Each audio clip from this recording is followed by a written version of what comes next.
Hey guys, okay, new topic for us today. Let's talk about the liver, glucose homeostasis. We'll talk more about glycogen metabolism in the liver and the muscles. So let's get it on. ChatGPT, introduce yourself too, sir. Hey everyone, I'm here to chat about liver glucose homeostasis and glycogen metabolism. These topics are super important for understanding how our body manages energy. Let's dive right in. Yes, sirree. And also, yeah, let's get on with it. Um, let's start with the functions of the liver, sir. Great choice. The liver is a powerhouse organ. It helps regulate blood sugar levels by storing and releasing glucose, detoxifies chemicals, produces bile for digestion, and synthesizes proteins. All these functions are crucial for maintaining overall health. Uh, It stores glycogen, it breaks it down, produces glucose when we need, synthesizes Exactly. glucose from non-carbohydrate precursors. Explain us this. Sure, that's called gluconeogenesis. The liver converts non-carbohydrate sources like amino acids and glycerol into glucose. This process is crucial for maintaining blood sugar levels during fasting or intense exercise. I had no idea. Well, how is this possible? Gluconeogenesis is a biochemical pathway. Your liver uses enzymes to convert substances like lactate, amino acids, and glycerol into glucose, especially when your body needs energy. It's like the liver's way of keeping you fueled. But how can an amino acid become glucose, dude? It's all about chemical transformations. Amino acids are broken down into intermediates that enter pathways like the citric acid cycle. From there, they're converted into glucose through a series of enzyme-catalyzed steps. It's like a metabolic puzzle. Wow, wow. How Pretty does it fascinating, right? how does it synthesize fatty acids from glucose and secrete them as triglycerols? So when, Triglycerols. yeah, exactly. The liver packages these fatty acids into triglycerides, which are then transported in the blood to be stored in fat tissue.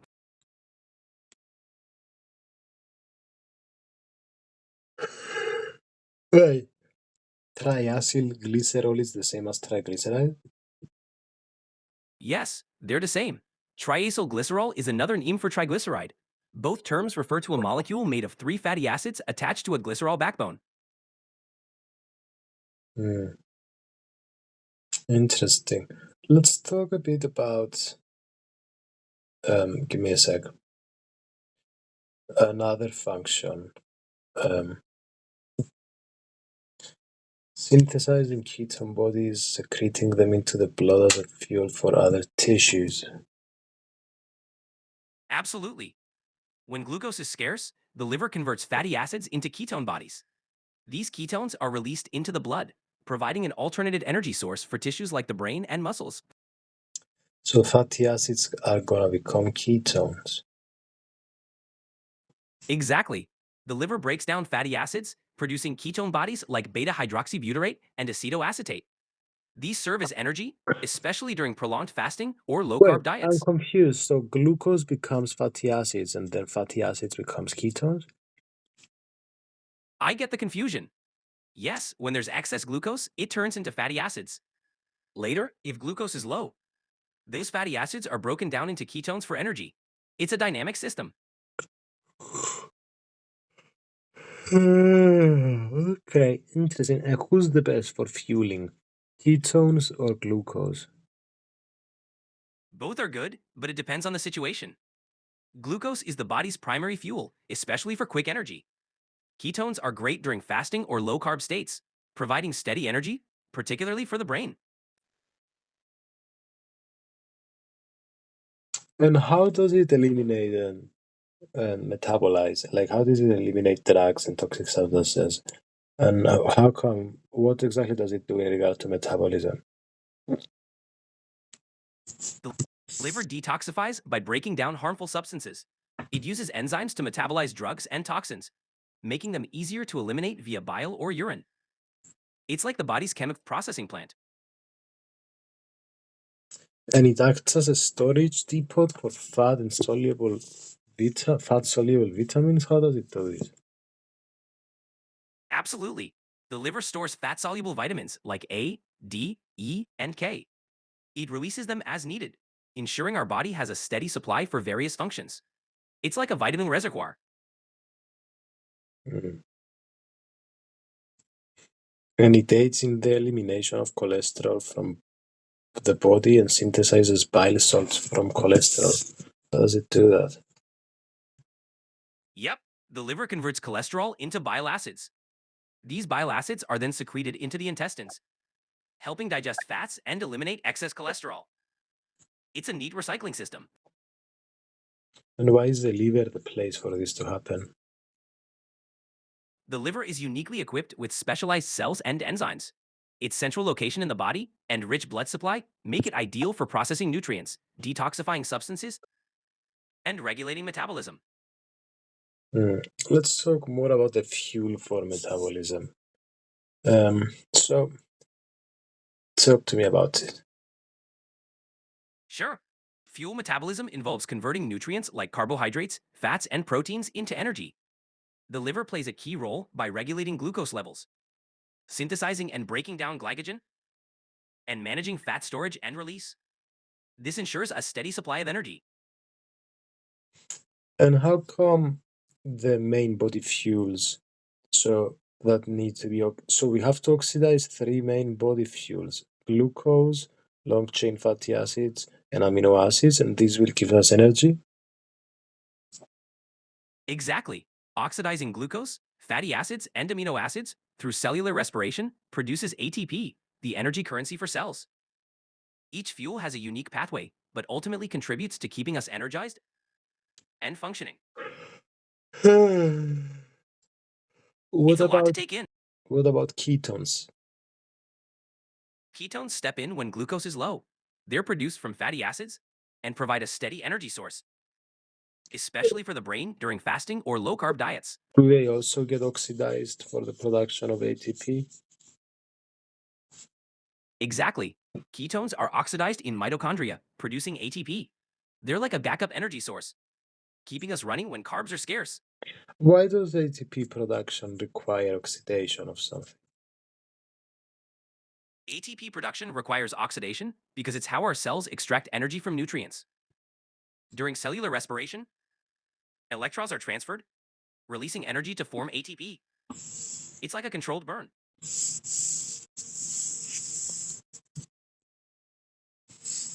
Tell me again. No worries. The oxidation process releases energy stored in nutrient molecules, which is then used to produce ATP. It's essential for powering our cells. Dude, I don't understand. Go into the specifics, please, and explain to me why ATP production requires oxidation of something. All right, here's the deal. Oxidation involves transferring electrons from nutrients to oxygen. This electron transfer releases energy, which is captured to form ATP. All right, It's that fundamental. makes sense. All right, and so let's talk. Awesome. Sure. What's next on your mind? So we need to store fuels when they're abundant, and we also need to be able to release these fuels, which makes sense in a post-absorptive period. Exactly. During times of plenty, we store glucose as glycogen and convert excess into fats. In post-absorptive periods, the liver releases glucose from glycogen and breaks down fats to maintain energy levels. That makes sense. It does. Our bodies are pretty efficient at balancing fuel storage and release.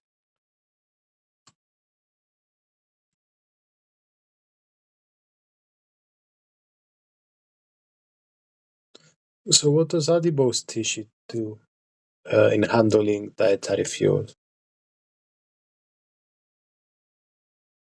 Adipose tissue stores excess energy as fat.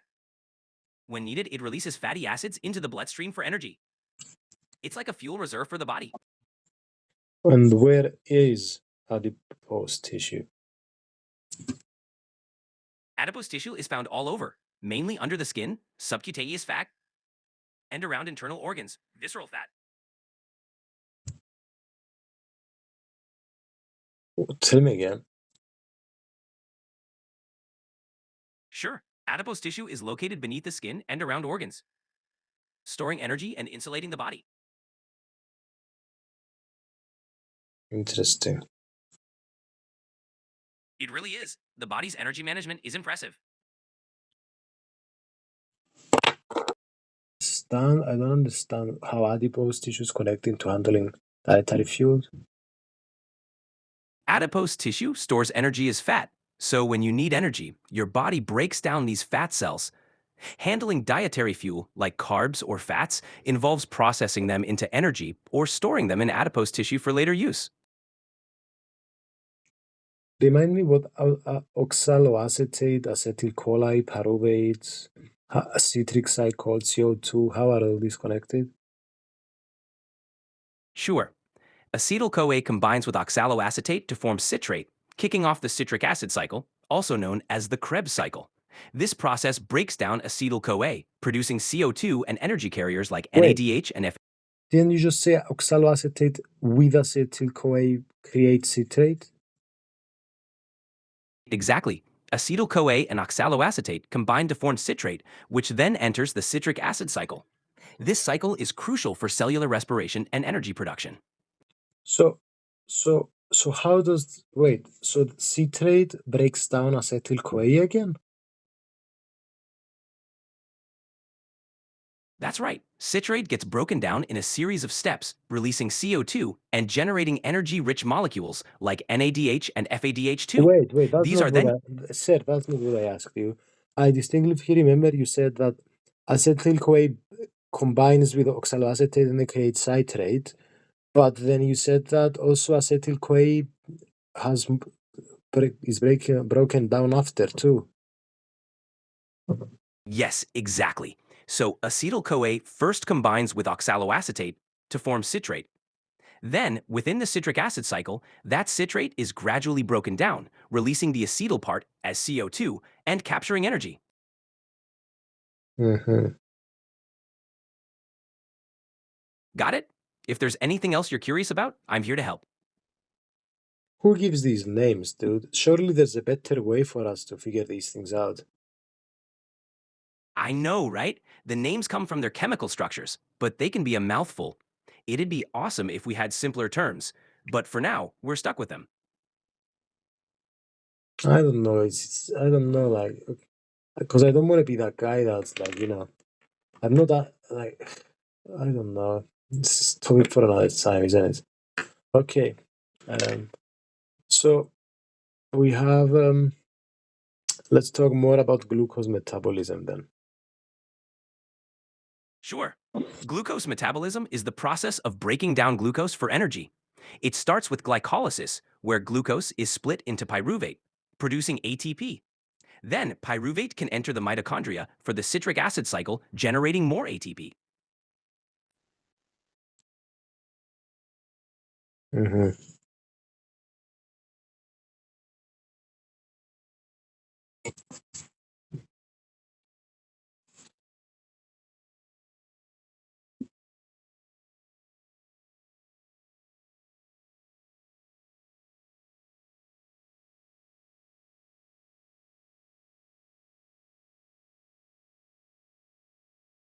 Can we talk about hypoglycemia?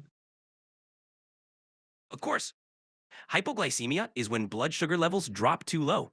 It can cause symptoms like shakiness, sweating, confusion, and even loss of consciousness. It's important to treat it quickly, usually by consuming fast-acting carbohydrates.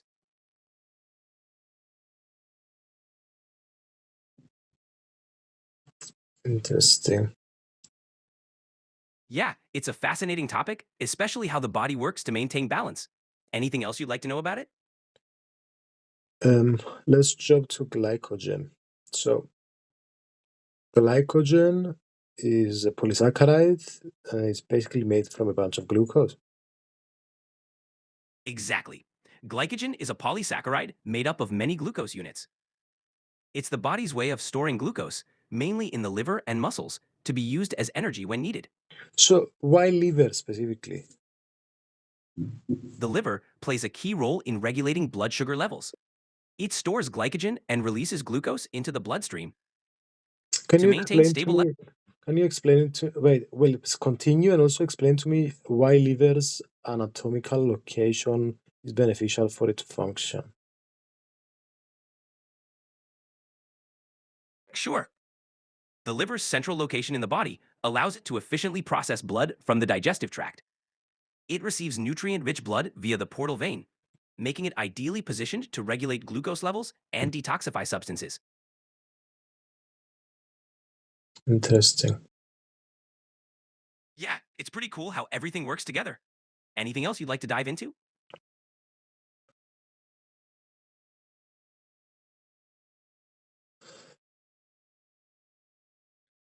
Um, so glycogen is degraded. What does this mean?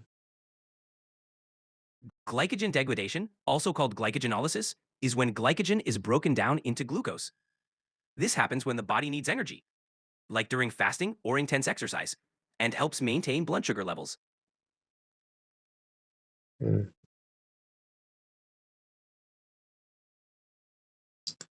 interesting. It is. The body's ability to manage energy is really impressive. Anything else you're curious about?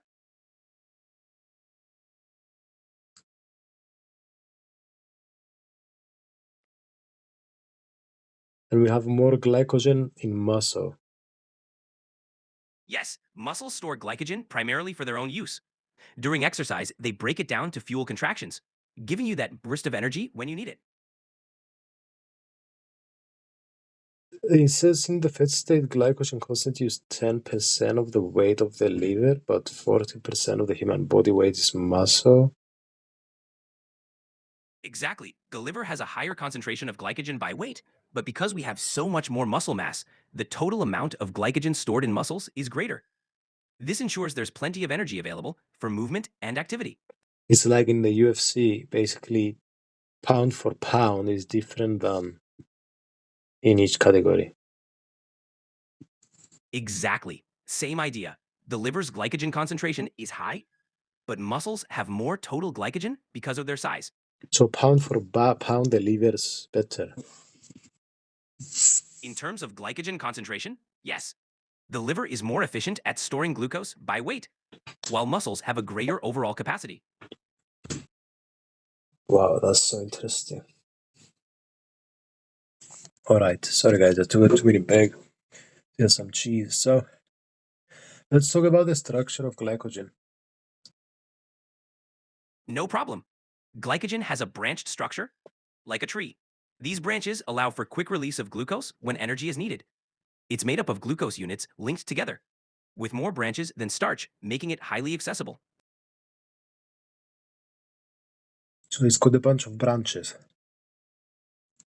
Exactly. The branching makes it efficient for both storage and rapid glucose release, which is perfect for quick energy needs. Why? Because the branches provide multiple endpoints where enzymes can quickly break off glucose, speeding up the process of releasing energy.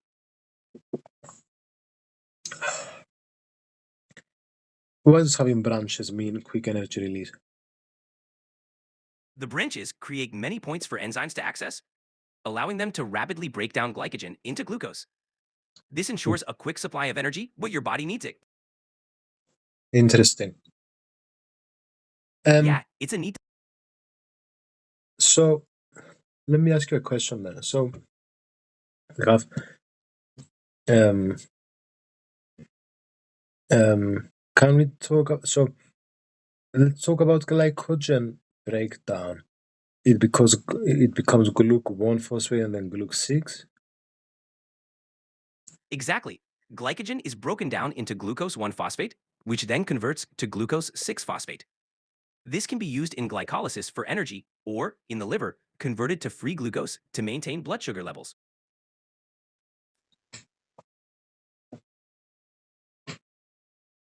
Wait, what?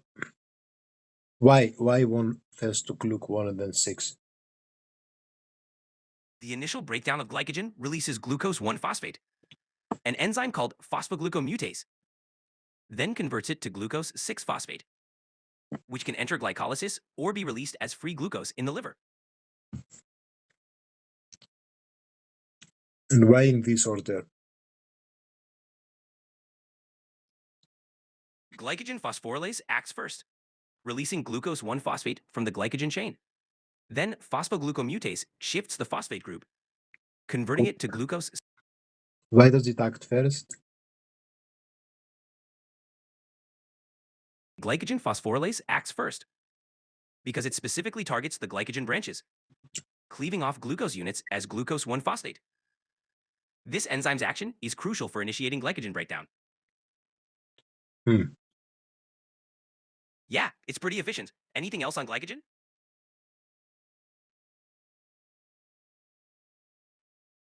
Yep.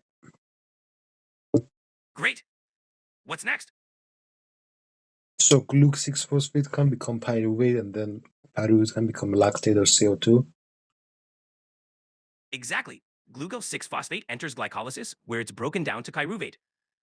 Depending on oxygen levels, pyruvate can become lactate in anaerobic conditions or enter the mitochondria for aerobic respiration, producing CO2.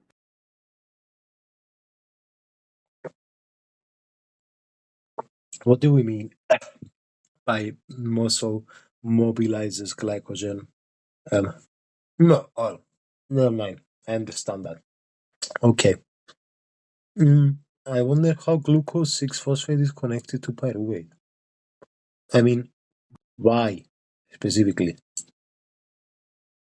Glucose 6-phosphate is the starting point for glycolysis, the pathway that converts it to pyruvate. Each step in glycolysis is a series of enzyme-catalyzed reactions that ultimately produce pyruvate, which can then be used for energy production.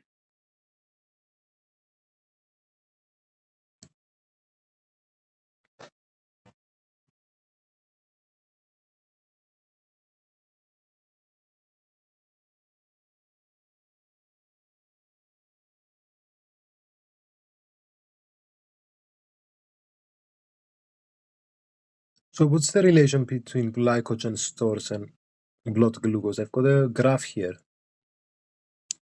Glycogen stores help maintain blood glucose levels, especially between meals. When blood glucose drops, glycogen is broken down to release glucose into the bloodstream, keeping levels stable. Ah, that makes sense. Glad it does. It's a clever system. Right. So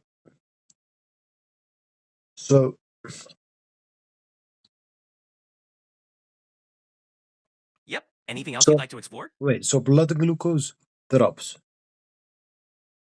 Right. When blood glucose drops, the liver breaks down glycogen to release glucose, helping maintain a stable level.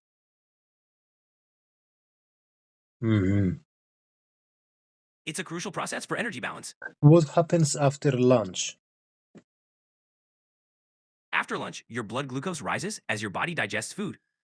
Insulin is released, promoting glucose uptake by cells and storage as glycogen, Hmm. lowering blood sugar levels. So this is going to be a good one. Insulin and glycagon. I never remember which is which. So what's the etymology? No worries. Insulin comes from insula, meaning island, because it's produced in the pancreatic islets. Glucagon is from glucose and agon, meaning to lead, since it raises blood glucose.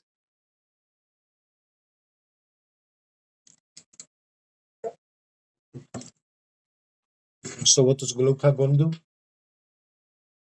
Glucagon raises blood sugar levels. It signals the liver to break down glycogen into glucose and release it into the bloodstream, helping maintain energy levels. One more time. Sure, glucagon raises blood sugar by signaling the liver to break down glycogen into glucose and release it into the bloodstream.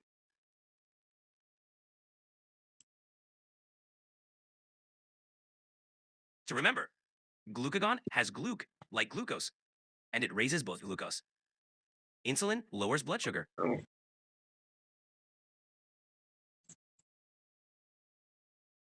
Is so glucagon is made of glucose too? No, glucagon isn't made of glucose. It's a hormone made of amino acids. It just helps regulate glucose levels.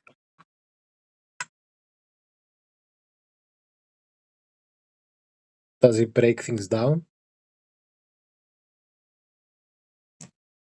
Exactly. Glucagon breaks down glycogen into glucose, raising blood sugar.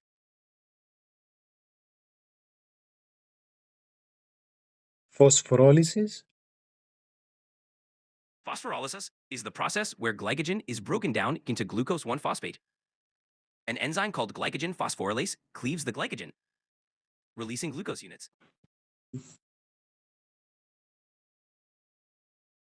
So why do we need the phosphate? Can't we just hydrolyze?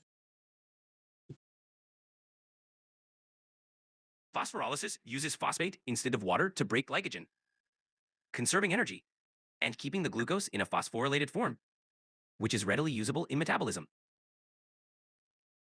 I don't get it, dude. No worries, phosphorolysis helps efficiently break down glycogen, keeping the glucose ready for use in the cell.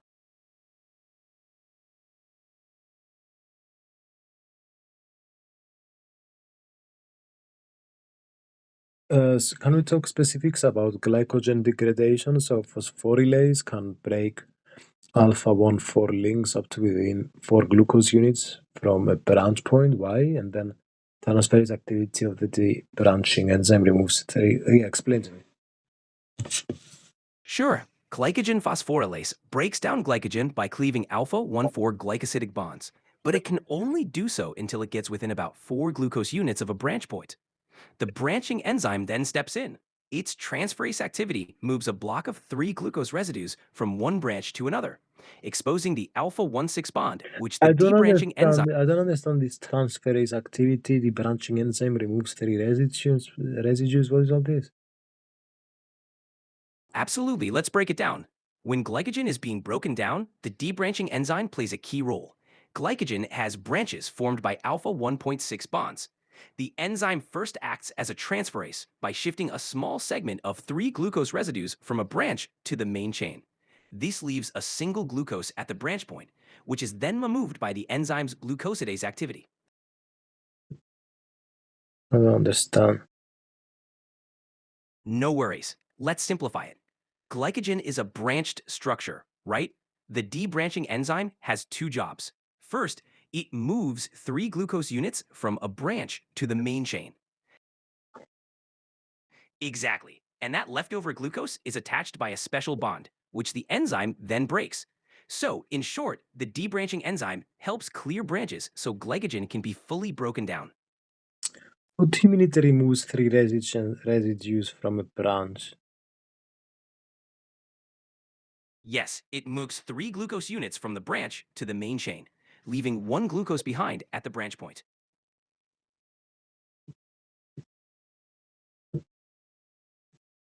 Don't understand.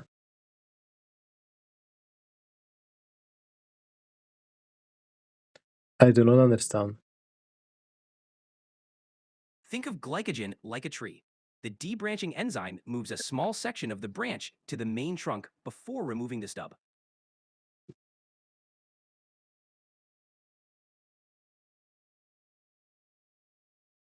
Don't understand.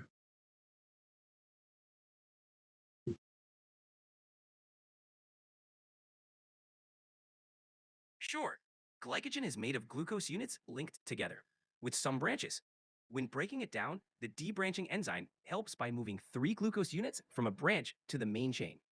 Then it removes the leftover glucose. And what's left over?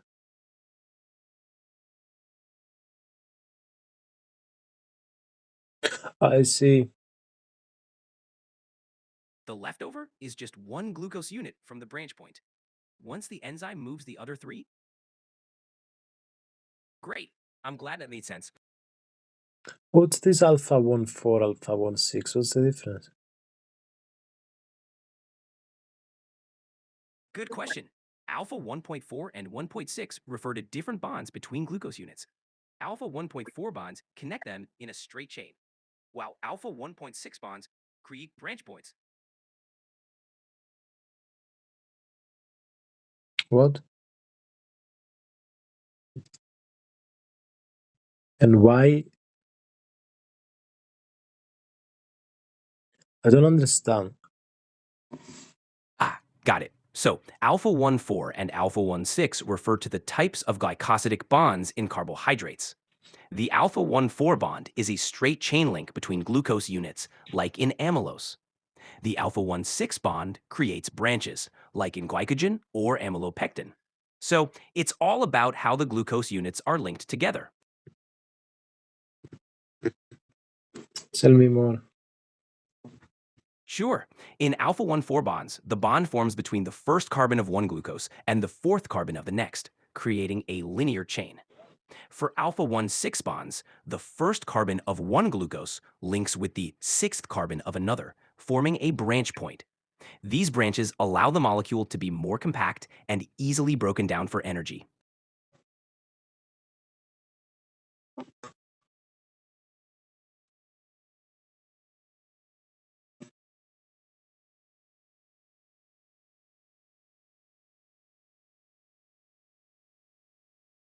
What is this glucosidase?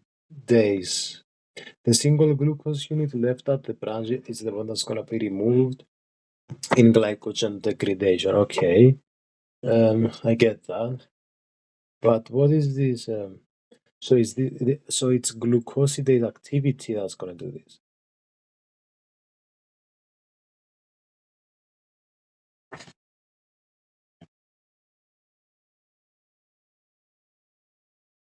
All right, let's break it down.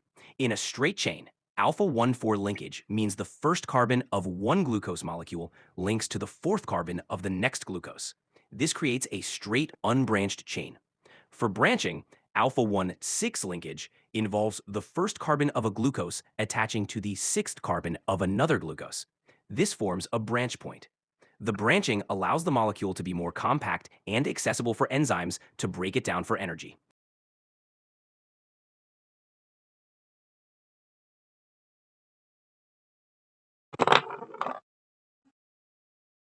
Can we now summarize the difference between phosphorylase transferase and glucosidase? Sure, phosphorylase transferases and glucosidases are both enzymes, but they have different functions. Phosphorylase transferases add a phosphate group. Why did you stop?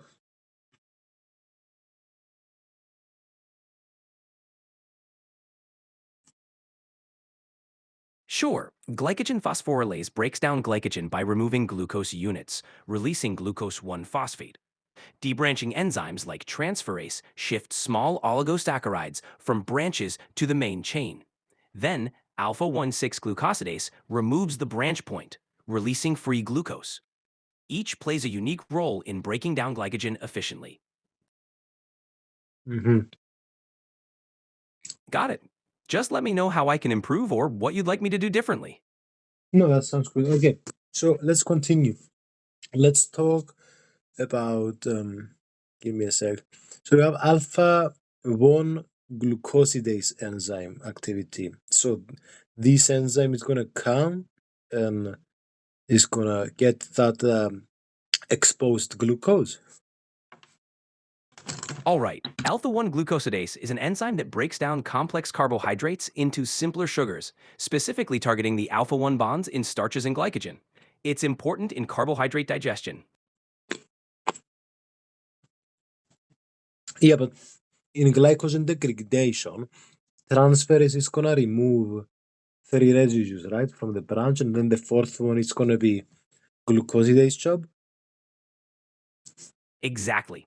During glycogen degradation, a debranching enzyme first transfers a small segment of glucose residues from a branch to the main chain. Then alpha 1 6 glucosidase removes the remaining single glucose unit at the branch point. Yeah. Continue. So, once the branch is removed, glycogen phosphorylase can continue breaking down the linear glycogen chain into glucose 1 phosphate, which is then converted to glucose 6 phosphate for energy production or storage. So why is six better than one? The alpha 1,6 bond is less common in glycogen than the alpha 1,4 bonds, but it creates branching points. These branches increase solubility and provide multiple sites for enzymes to work on, making glycogen quicker to break down when energy is needed. Mm-hmm. If you want to dive deeper, we can explore how these processes are regulated or how they relate to metabolic disorders.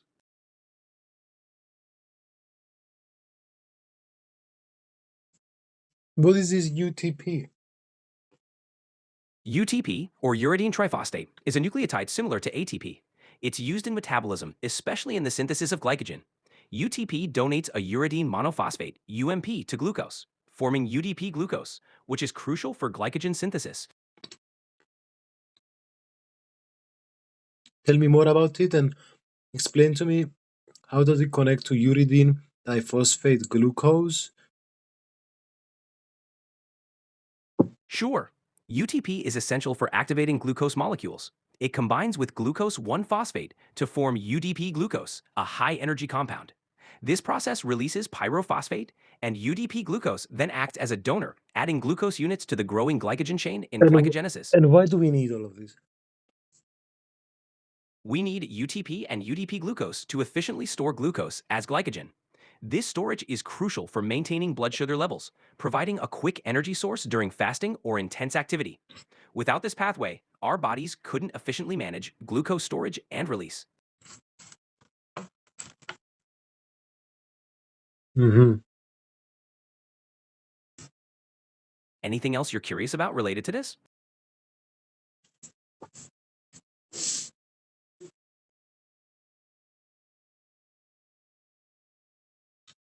I don't understand why we need UDP glucose.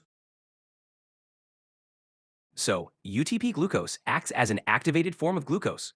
It makes it easier for the body to add glucose units to glycogen. This activation ensures the process is efficient and regulated, allowing your cells to store glucose for later use.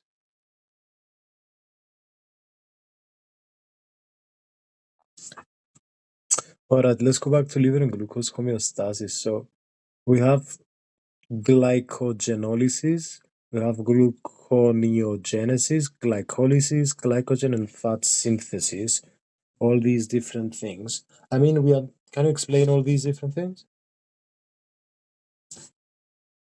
Sure, glycogenolysis is breaking down glycogen into glucose. Gluconeogenesis is making glucose from non-carbohydrate sources. Glycolysis is breaking glucose into energy. Glycogenesis is forming glycogen from glucose. Fat synthesis, or lipogenesis, is creating fat from excess glucose.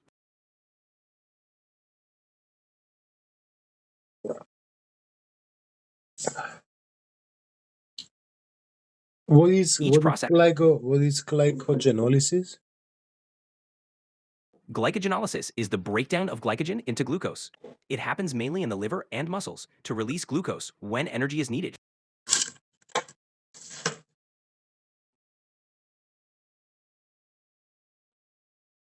Glu okay. And gluconeogenesis?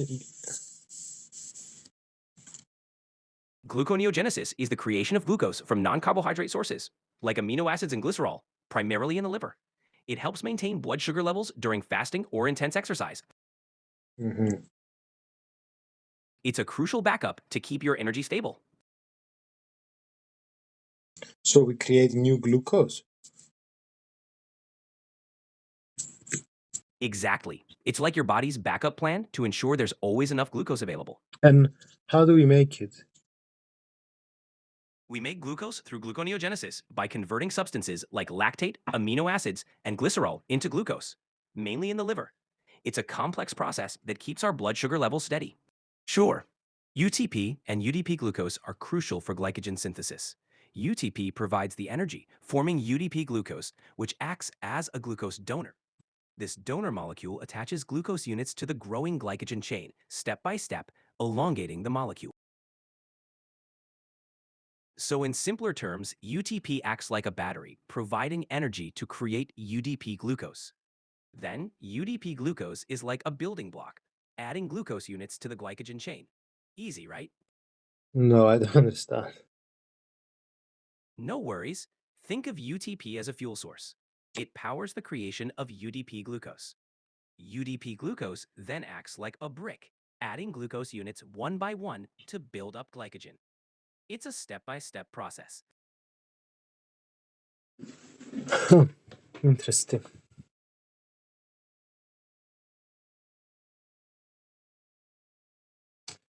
Okay, so let's continue with that a bit more. So, can we uh, talk about glycogen synthase?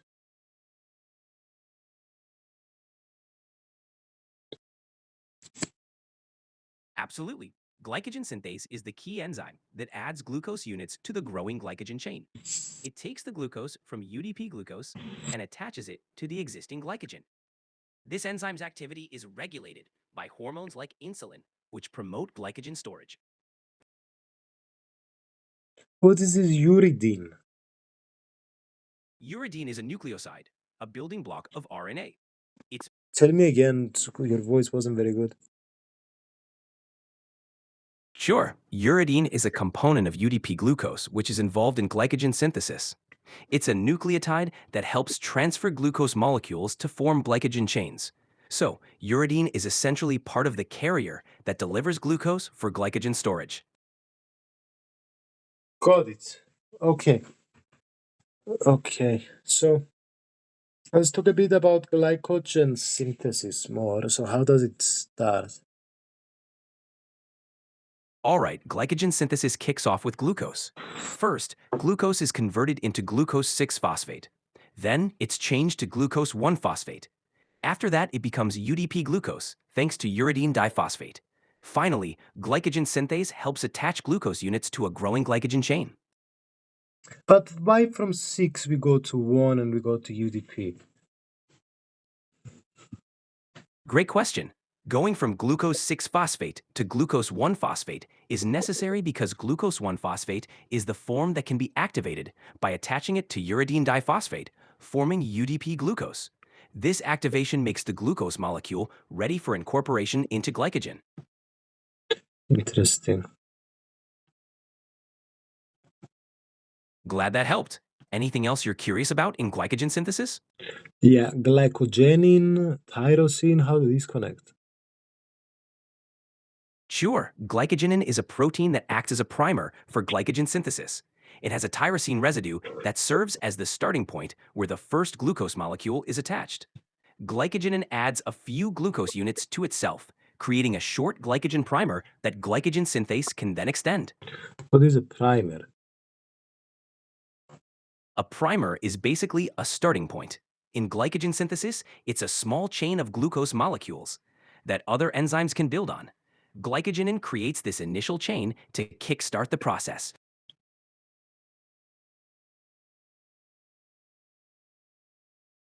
Okay, now put me everything together.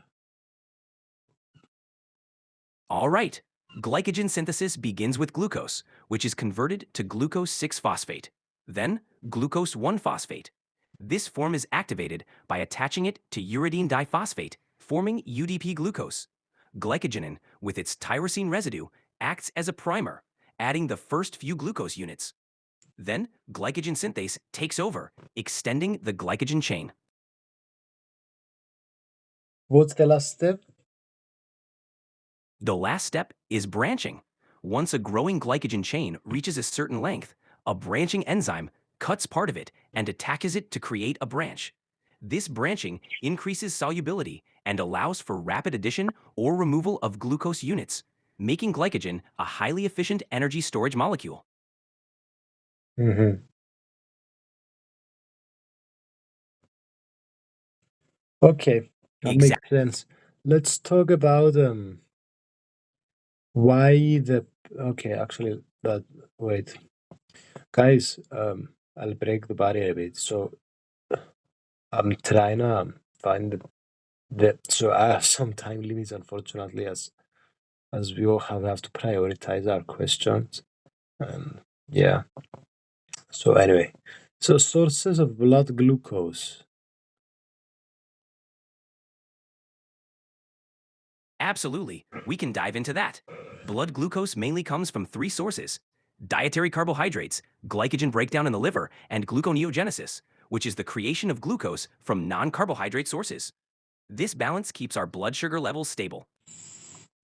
Can we talk why 2 3 hours is glucose is absorbed from the intestine for 2 3 hours following a meal? Why 2 3 hours specifically? And why glycogen is degraded between meals and lasts for 12 to 24 hours? I'm going to explain these numbers, but dear God, do not throw me a really general answer. Got it. The 2 to 3 hour absorption window is because digestion and absorption rates depend on the food's composition. Simple carbs are absorbed quickly, while complex carbs take longer. Glycogen stores are tapped into between meals because they provide a steady glucose supply. Typically, liver glycogen lasts 12 to 24 hours, depending on activity levels, before gluconeogenesis kicks in. Hmm. Exactly. It's a well-timed system to maintain our energy levels. Why is diabetes called mellitus? The term diabetes mellitus comes from ancient Greek and Latin. Diabetes means siphon, referring to excessive urination, and mellitus means honey sweet, referring to the sweet taste of the urine due to high sugar levels.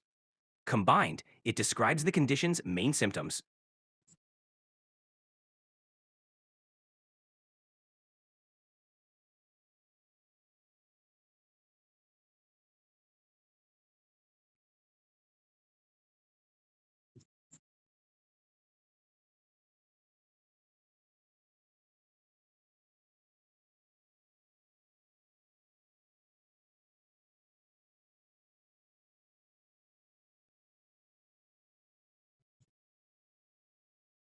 Can we talk about blood glucose homeostasis, specifically about alpha cells and beta cells of the pancreas, please?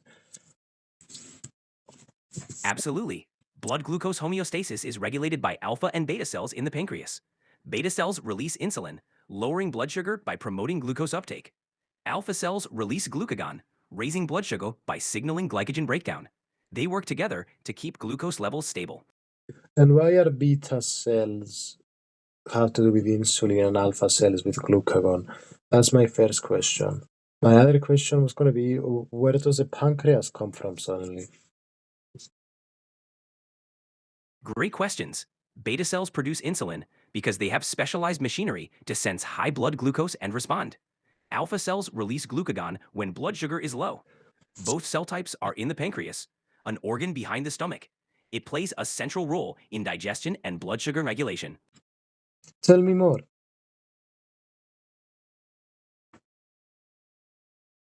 The pancreas has two main functions. The exocrine part aids digestion by releasing enzymes, while the endocrine part manages blood sugar. Endocrine cells, like alpha and beta cells, are in clusters called islets of Langerhans. They constantly monitor blood glucose levels and adjust hormone release to maintain balance. But why B and alpha? Which is B, which is alpha? I don't understand the reason. The names alpha and beta just designate different cell types in the pancreas's islets. Beta cells, named first historically, produce insulin, and alpha cells produce glucagon. Well, why It's were a they simple name. named beta cells? The naming was based on the order of discovery. Scientists identified beta cells first, noting their role in producing insulin. Alpha cells were discovered later and named accordingly. It's just a historical convention Dude, that stuck. are you serious? Alpha comes before beta. Haha, you're right. Alphabetically, alpha does come before beta.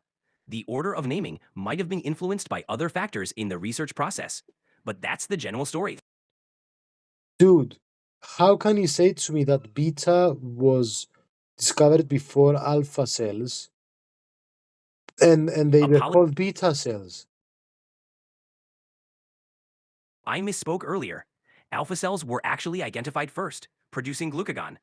Beta cells producing insulin were Dude, named later. this is the biggest misspeak you've ever done, you know? Sorry about that. Thanks for pointing it out. I'll make sure to be more precise. Guys, I'm sorry for spreading misinformation. No worries at all. It's all about learning together. Thanks for keeping me on my toes. Well, now I have problems trusting you. How I know you won't do this again? I get that. I'll do my best to provide accurate info. If you ever have doubts, we can double check together.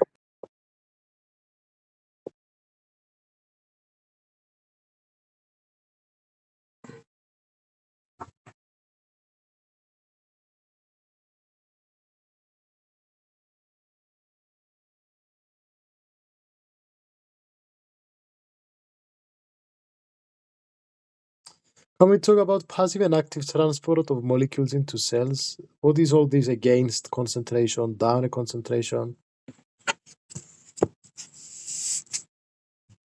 Sure. Passive transport moves molecules from high to low concentration without energy. Think diffusion or osmosis. Active transport requires energy to move molecules against the gradient, from low to high concentration.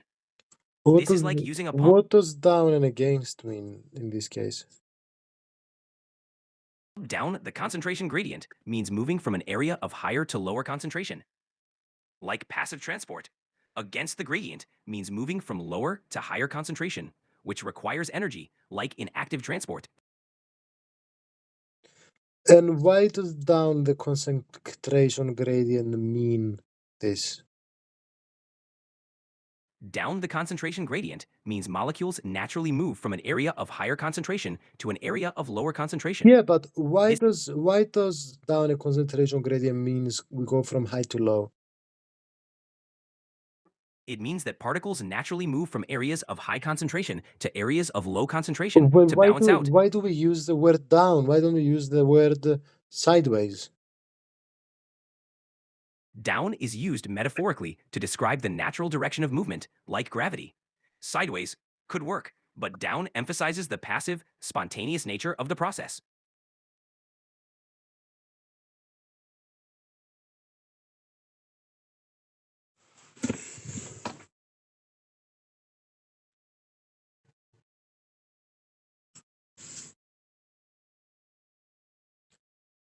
Let's talk about glucose transport into tissues.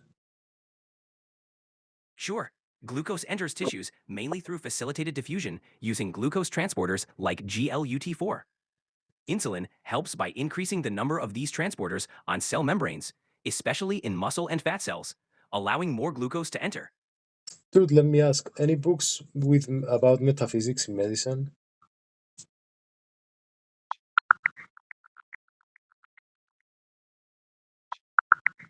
Well, If you're interested in metaphysics in medicine, Metaphysics and Medicine by Dr. Malerba discusses a holistic approach to health. Another is Ethics and the Metaphysics of Medicine by Kenneth Richman, exploring ethical and metaphysical aspects. Mind, Medicine, and Metaphysics by William Brown also delves into the philosophical foundations of medical science. which one is the coolest one? It depends on what you're looking for. If you want a blend of philosophy and practical application, Metaphysics and Medicine by Dr. Malerba might be the coolest. It offers a holistic perspective on health, blending science and metaphysics. So I checked out the books, dude. I'm not a big fan. To be honest, I was mainly looking for more so metaphysics in philosophy rather than, star science and stuff. I don't know if they're all about star science, but I don't want to get into alternative medicine, dude. I wanna just talk about basically heart problem of consciousness combined with medicine. Is there a book like that?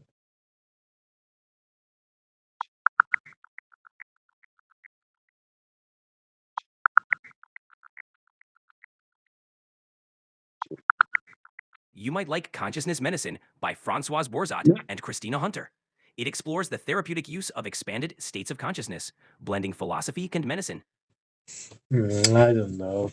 I'll stick to this. Anyway, all right, let's talk about glucose transport into tissues. So it enters by facilitated diffusion. Why? Glucose uses facilitated diffusion because it can't pass through cell membranes easily.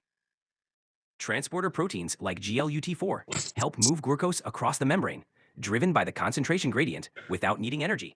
Why not active or passive? Facilitated diffusion is a form of passive transport that doesn't require energy.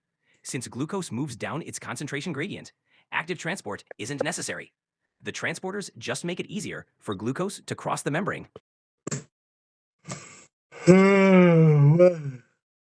Why not passive diffusion?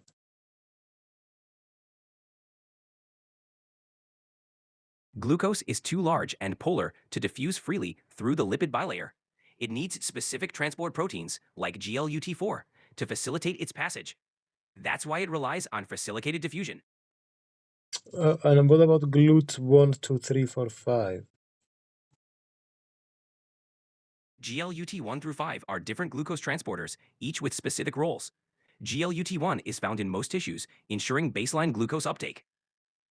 GLUT2 works in the liver and pancreas, balancing blood glucose.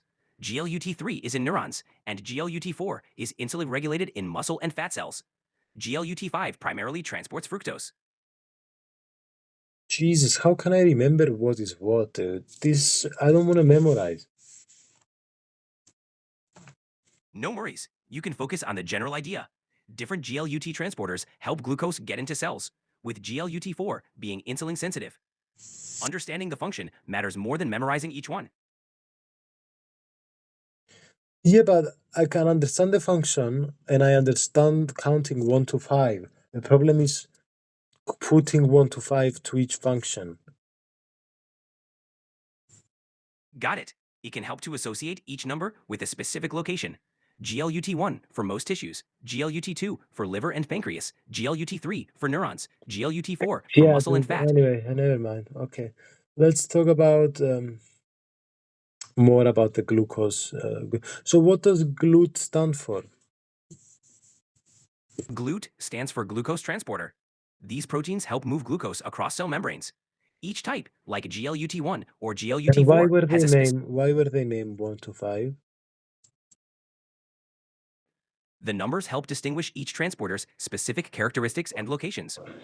GLUT1 to 5 were named sequentially based on their discovery and function, with each number representing a distinct type. Let's go through 1, 2, 3. Sure, GLUT1 is found in most tissues, providing baseline glucose uptake.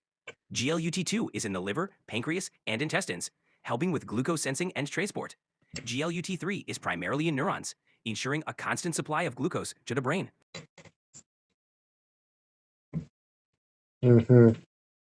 And let's talk about 4, 5. GLUT4 is found in muscle and fat cells, regulated by insulin for glucose uptake. GLUT5 is mainly for fructose transport, found in the small intestine and other tissues.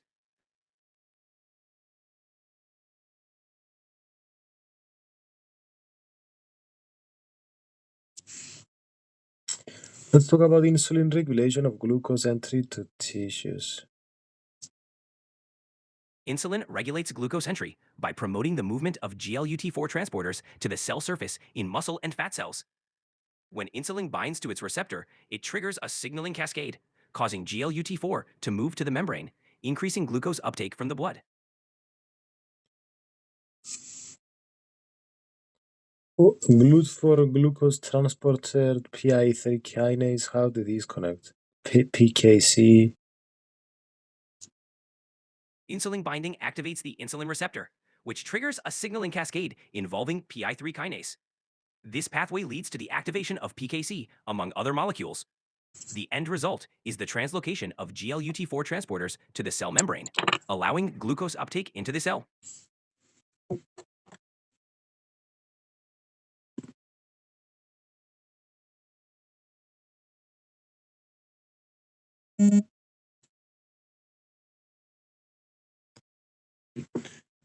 And what's the cellular effects of insulin? Insulin's cellular effects include promoting glucose uptake, enhancing glycogen synthesis, increasing protein synthesis, and inhibiting lipolysis. It helps cells take in glucose for energy, store it as glycogen, build proteins, and reduce fat breakdown.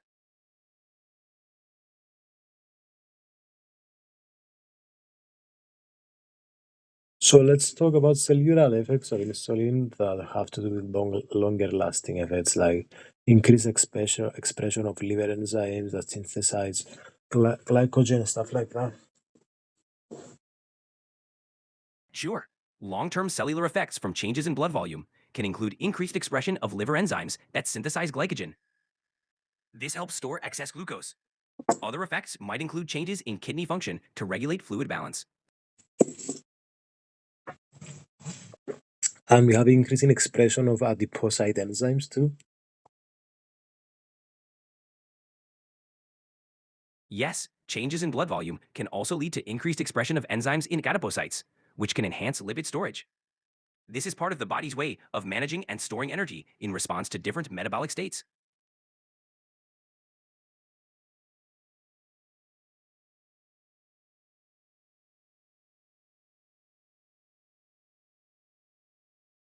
I don't understand why these are important. And these synthesizing triacyl glycerols and inhibiting lipolysis in adipose tissue. Where do all these come from? These processes help maintain energy balance. When blood volume changes, hormones like insulin signal cells. In adipocytes, this can boost triglyceride synthesis, storing fat, and inhibit lipolysis, breaking down fat, ensuring energy is stored for later use. Explain more of this to me. Sure, when insulin is released, it signals adipocytes to store more fat by synthesizing triglycerides. This means turning fatty acids and glycerol into stored fat. At the same time, insulin inhibits lipolysis, the process of breaking down stored fat into fatty acids and glycerol, preventing energy release when it's not needed.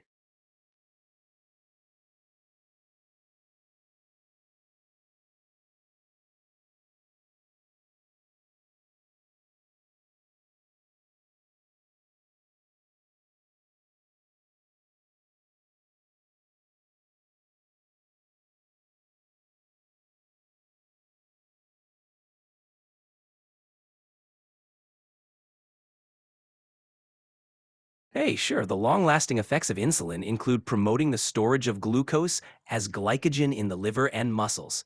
It does this by increasing the expression of enzymes that synthesize glycogen, like glycogen synthase.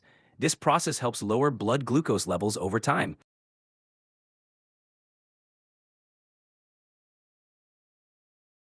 No worries. Think of insulin as a hormone that helps store energy. When insulin is present, it tells your liver to convert glucose or sugar into glycogen, which is a storage form. This process happens because insulin boosts the production of enzymes that create glycogen. So, more insulin means more glycogen stored in the liver. Does that help?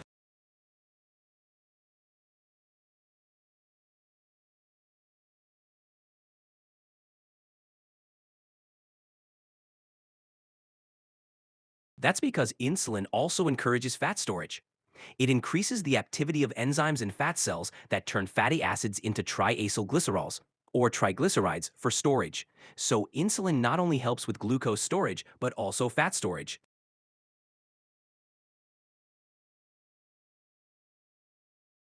Insulin promotes fat storage because it helps your body use nutrients efficiently. When there's plenty of glucose available, insulin signals cells to store energy for later. This ensures you have reserves of energy when needed, like between meals or during fasting.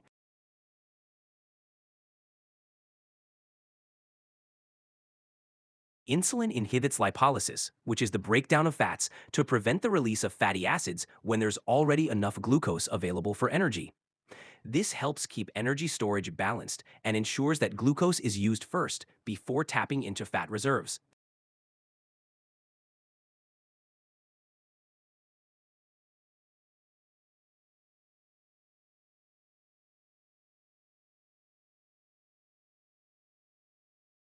The pentose phosphate pathway is a metabolic route parallel to glycolysis. It generates NADPH and ribose 5 phosphate, which are crucial for anabolic processes and nucleotide synthesis. In simpler terms, it helps with building molecules and dealing with oxidative stress.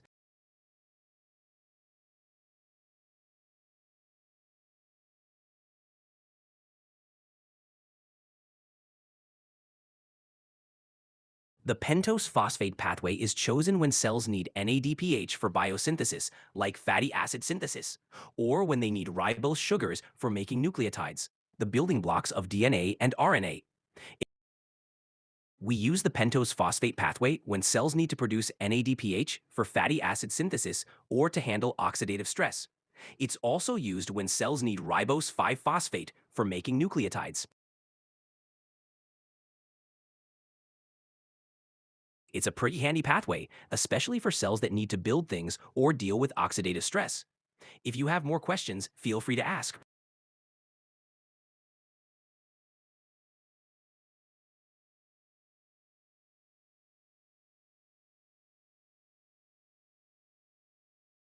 Exactly. Through glycolysis, glucose is broken down into pyruvate. Then, in the presence of oxygen, pyruvate is converted into acetyl-CoA, which enters the citric acid cycle for further energy production.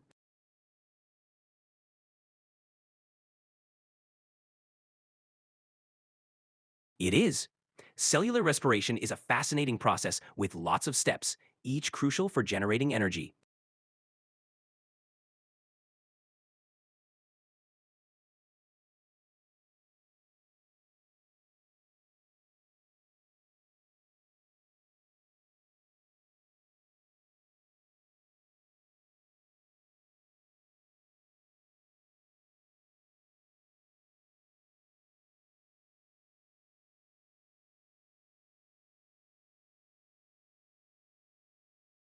Right. Glycogen synthase extends the glycogen chain by adding glucose units in alpha 1,4 linkages. For branches, another enzyme called branching enzyme is needed. This enzyme creates alpha 1,6 linkages.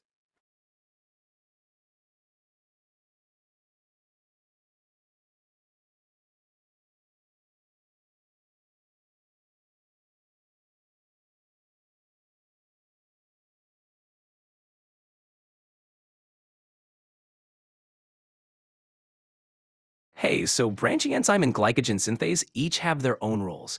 Glycogen synthase adds glucose units in a straight chain, while the branching enzyme creates branches by breaking and reattaching segments. This branching makes glycogen more compact and allows for quicker energy release.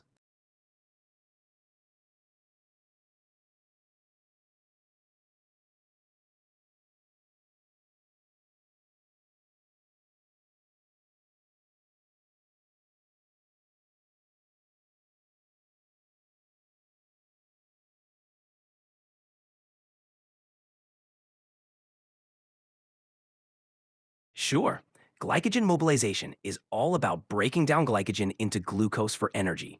It starts with glycogen phosphorylase, which chops off glucose molecules. Then, debranching enzyme comes in to handle the branches, freeing up more glucose. This process helps maintain blood sugar levels, especially between meals.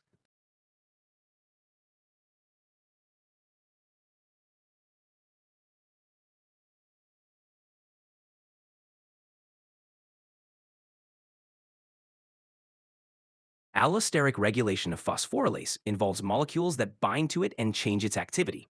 For example, ATP and glucose 6 phosphate inhibit it, signaling there's enough energy. On the flip side, AMP activates it, indicating a need for more energy. This helps fine tune glycogen breakdown according to the cell's needs.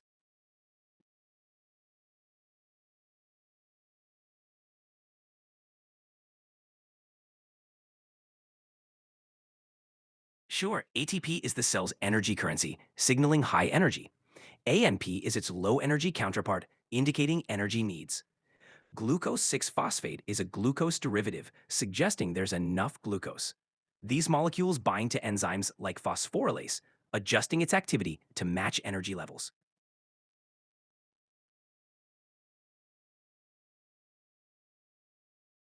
It's a lot to take in, but think of it like a system of checks and balances. When your cell's energy is high, certain molecules tell phosphorylase to slow down. When energy is low, others give it a boost. It's a way for your body to maintain balance.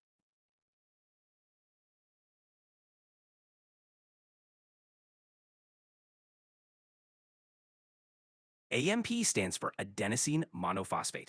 It's a signal that the cell is low on energy. When ATP, the high energy molecule, is used up, it breaks down into AMP. This tells the cell to ramp up energy production, like breaking down glycogen.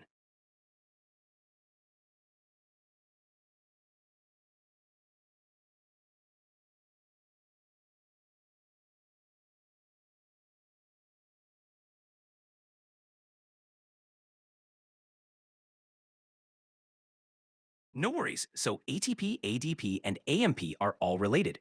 ATP has 3 phosphate groups, ADP has 2, and AMP has 1. As energy is used, ATP loses phosphates, becoming ADP or AMP. Allosteric regulation is when a molecule binds to an enzyme at a site other than the active site, changing its activity. It's like a volume knob for enzymes.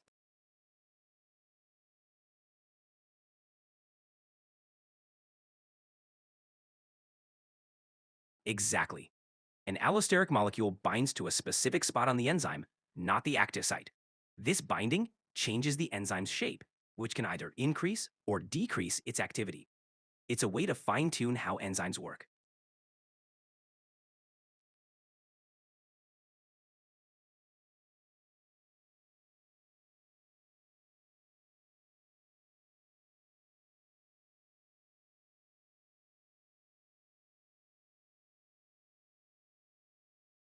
Glucose 6-phosphate is an excellent activator for glycogen synthase because it signals that there's plenty of glucose available. The cell can then store the excess glucose as glycogen. It's a smart way for the cell to manage its resources and maintain energy balance.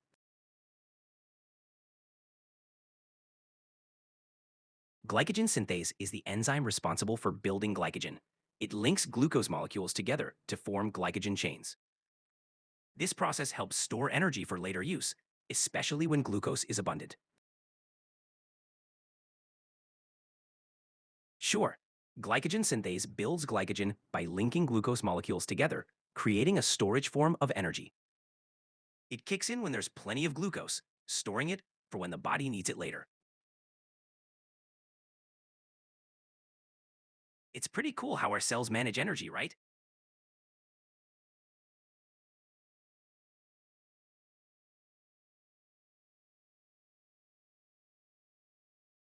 Absolutely. Glycogen metabolism is also regulated by covalent modification, mainly through phosphorylation.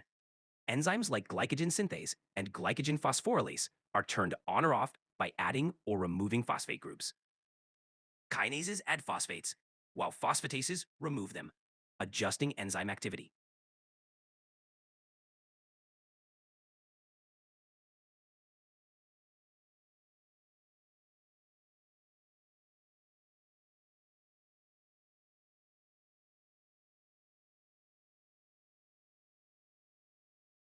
Exactly. Phosphorylation involves adding a phosphate group, usually by enzymes called kinases. This can activate or deactivate enzymes like glycogen synthase or glycogen phosphorylase. Removing the phosphate, usually by phosphatases, reverses the effect. This way, the cell can quickly respond to its energy needs.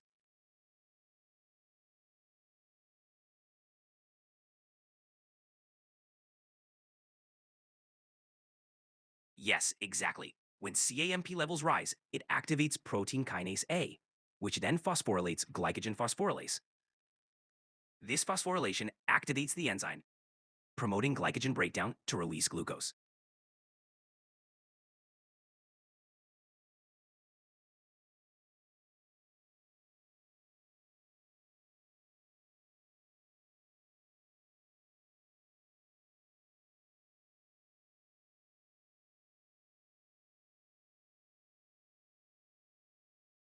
Exactly, there's a balance. When CAMP levels drop, protein phosphatases remove the phosphate groups, deactivating glycogen phosphorylase. This slows glycogen breakdown, ensuring glucose isn't released when it's not needed.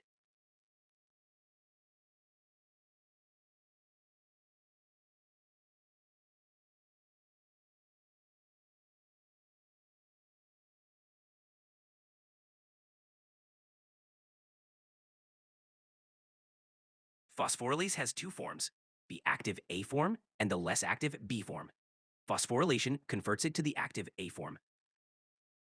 Glycogen synthase is the opposite. It's active as A and less active as B. Phosphates inactivates glycogen synthase.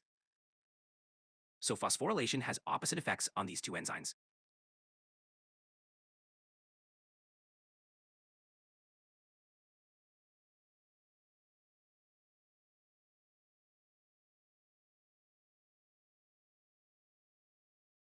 I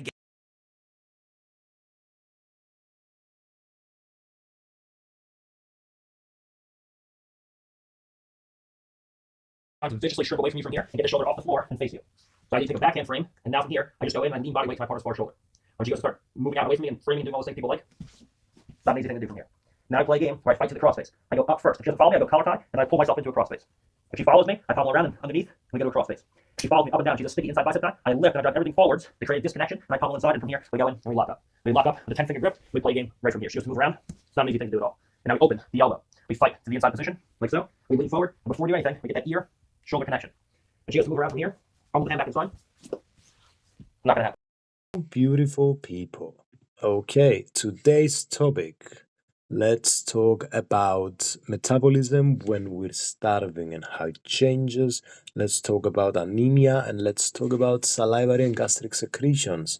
ChatGPT, let's bounce, dude.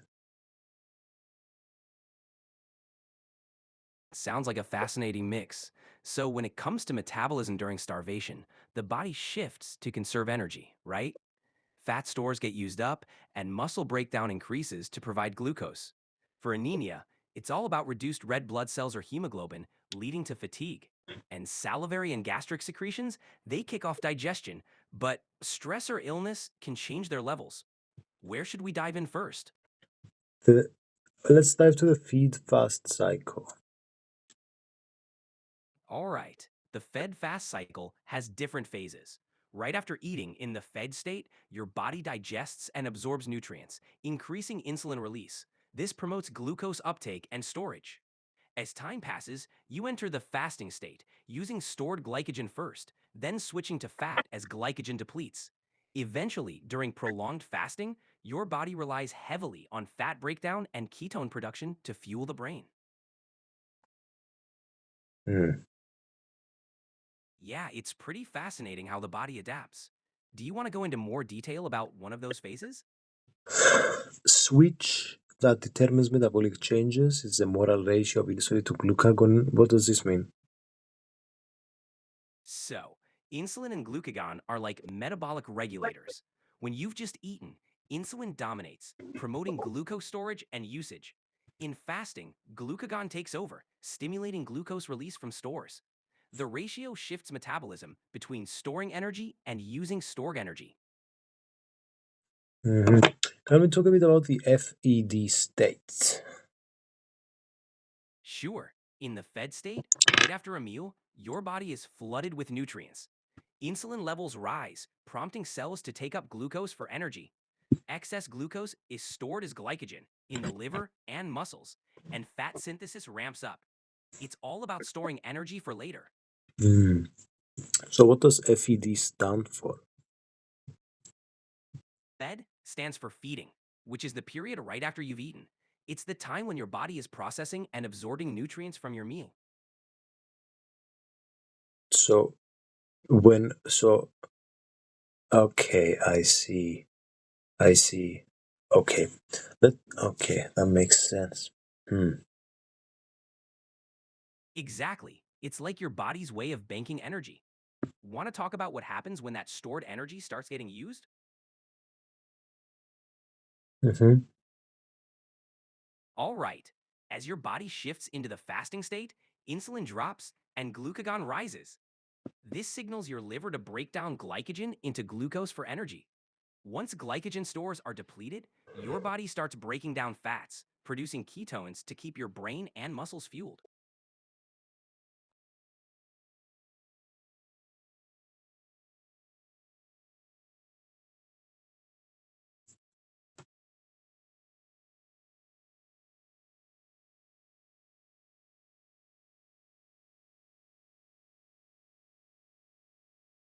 Hmm. It's a pretty efficient system. Anything specific you'd like to explore within this process?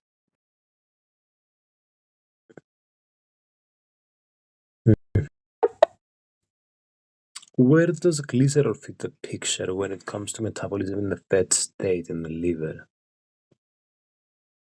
In the fed state, glycerol isn't used much by the liver for metabolism. Instead, the liver primarily focuses on processing glucose into glycogen and fatty acids. Glycerol, released from triglyceride breakdown, mainly gets used for gluconeogenesis when you're fasting, so during the fed state, it's not a major player. Excess amino acids are converted to pyruvate. Is this true? Yes, in the fed state, excess amino acids can be converted to pyruvate or intermediates of the TCA cycle. This happens through processes like deamination, where the amino group is removed, leaving a carbon skeleton that can be funneled into energy production or stored as fat. So how can these excess amino acids entering from the gut, why specifically the gut, are converted to pyruvate and metabolized via the TCA cycle for energy or converted to triacylglycerols? Seems such a complicated thing. I don't understand it. Break it step by step.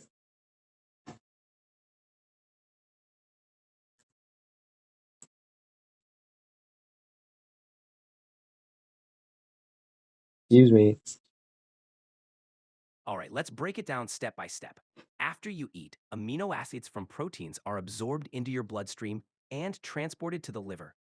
Here, they undergo deamination, where the amino group is removed, forming ammonia, which is converted to urea and a carbon skeleton. This skeleton can then be converted into pyruvate or other intermediates. These intermediates enter the TCA cycle for energy production or can be used to synthesize triglycerides if energy needs are met. Hmm.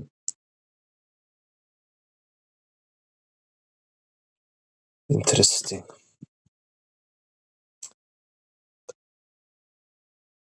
And we have GLUT4. Glucose enters the muscle via insulin stimulated GLUT4.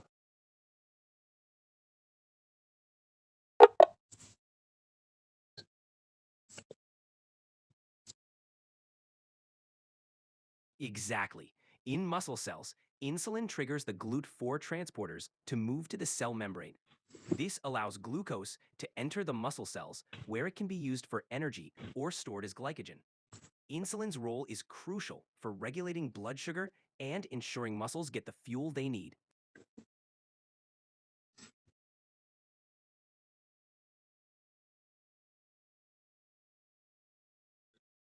And why are chylomicrons ideal for fatty acids entering the muscle from?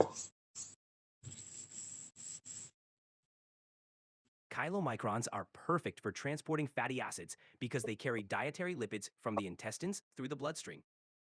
When they reach muscle tissue, enzymes like lipoprotein lipase break down the triglycerides inside them into free fatty acids, which can then be absorbed by the muscle for energy or storage. Hmm. And they are oxidized via beta oxidation. Do we have other types of oxidation, alpha and gamma? Beta oxidation is the main pathway for breaking down fatty acids to produce energy. Alpha and omega oxidation are alternative pathways. Alpha oxidation occurs in peroxisomes, especially for branched chain fatty acids. Omega oxidation happens in the endoplasmic reticulum, producing dicarboxylic acids.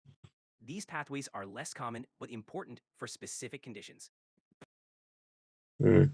And how come it gets transformed to acetyl-CoA specifically?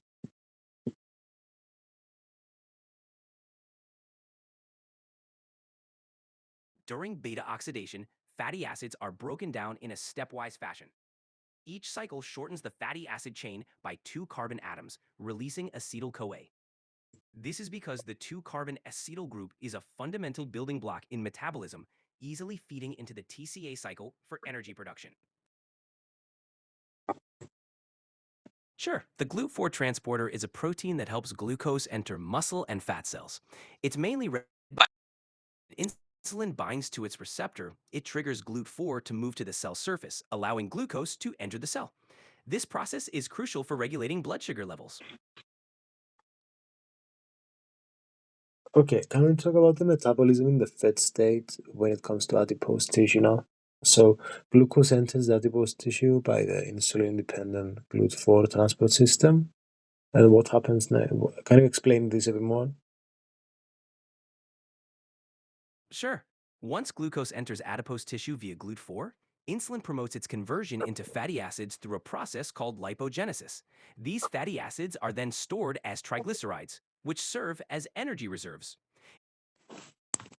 And we have also glycerol, which is released from TGs. Exactly. When triglycerides are broken down, glycerol is released along with fatty acids. Glycerol can then be transported to the liver, where it's used for gluconeogenesis, the process of creating glucose. This helps regulate blood sugar levels during fasting or energy-demanding states. And glucose via glycolysis and PDH transforms into acetyl CoA and then to fatty acids. Exactly. Once glucose enters the cell, glycolysis breaks it down into pyruvate, which then enters the mitochondria. The pyruvate dehydrogenase complex converts pyruvate into acetyl-CoA. This acetyl-CoA can then be used for fatty acid synthesis, eventually forming triglycerides for storage.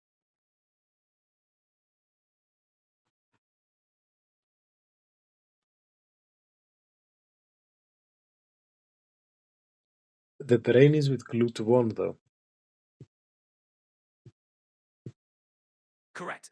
The brain primarily uses GLUT1 transporters to take up glucose.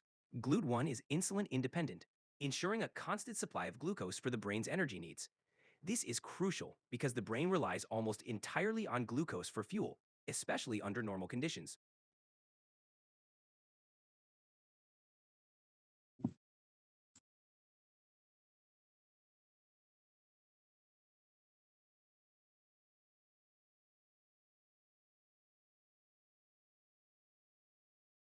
So, can we talk about the early fasting state?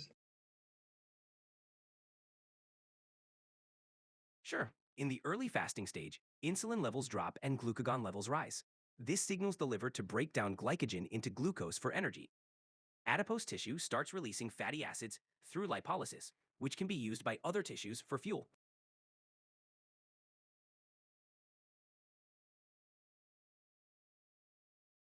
Tell me again. Of course, during the early fasting stage, insulin levels drop and glucagon levels rise.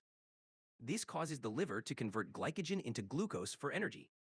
Adipose tissue also starts breaking down stored fats into fatty acids, which other tissues can use as fuel.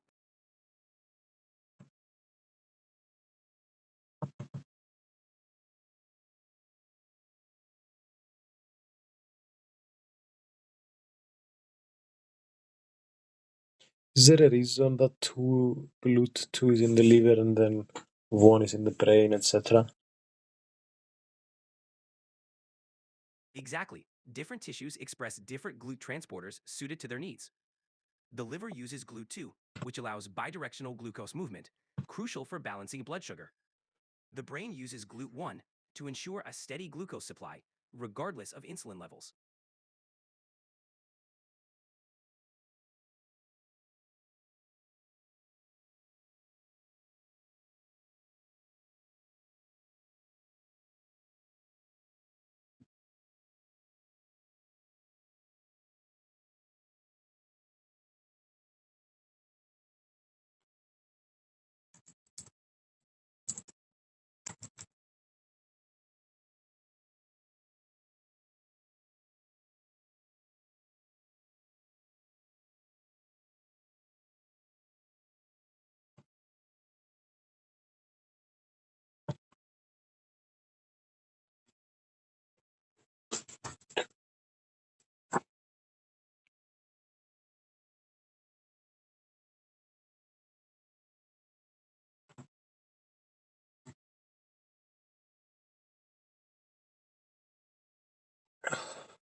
I wonder why beta.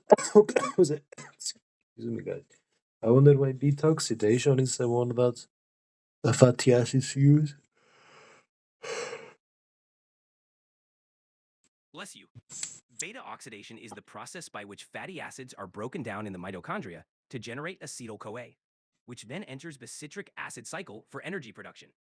This pathway is efficient, providing a significant amount of ATP, which is why cells use it when glucose levels are low. Hmm.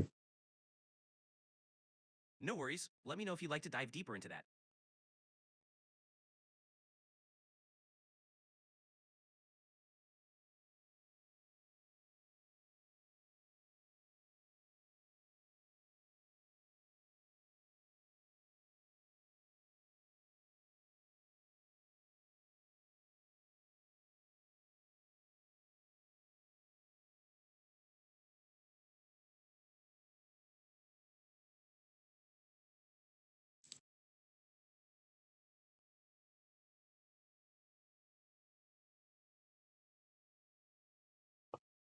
The full. So why no glucagon receptors in skeletal muscle to cause activation when there's a fall in insulin that reduces glucose entry? I'm confused. I see what you mean. Skeletal muscle doesn't have glucagon receptors because its primary response to low glucose is through other pathways. When insulin is low, muscle cells rely on increased fatty acid oxidation and glycogen stores for energy. Glucagon mainly acts on the liver, promoting glycogen breakdown and glucose release into the bloodstream.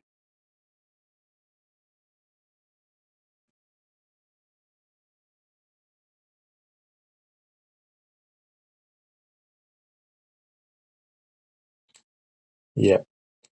Um. And Got okay. it? So do muscle and other peripheral tissues switch to fatty acid oxidation? Yes, exactly. During fasting or low insulin states, both muscle and adipose tissue increase fatty acid oxidation. Muscles use fatty acids for energy, conserving glucose for organs that rely on it more, like the brain. This helps maintain energy balance. Awesome. Let's talk about the contents of saliva, such as electrolytes, enzymes, IgA, mucin, or whatever it's called. Why do we need all this and the waste products? Saliva's a fascinating mix. It contains electrolytes like sodium and potassium that help maintain a healthy mouth environment. Enzymes like gammalase kickstart digestion by breaking down starches. Mucin, a glycoprotein, keeps everything lubricated. Immunoglobulin A, IgA, helps with immune defense. Even waste products serve a purpose, getting rid of debris and bacteria. What does IgA do? IgA, or immunoglobulin A, is an antibody found in mucous membranes, including saliva. It plays a key role in immune function by neutralizing pathogens and preventing them from attaching to and penetrating mucosal surfaces. This helps protect your mouth and digestive tract from infections. Let's talk about salivary enzymes.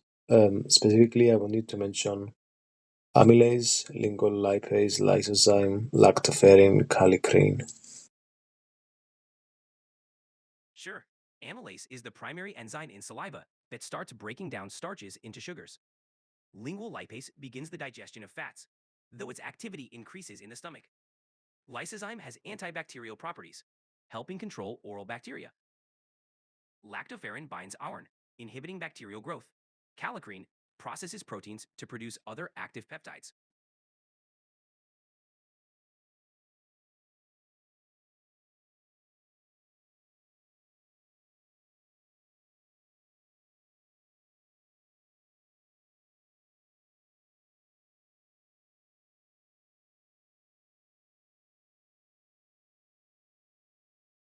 What's lactoferrin, kallikrein, and lysozyme? Lactoferrin is a protein that binds iron, making it unavailable for bacteria, thus inhibiting their growth. Lysozyme is an enzyme that attacks bacterial cell walls, providing antibacterial action. Kallikrein helps in processing proteins into peptides that play roles in blood pressure regulation and other functions.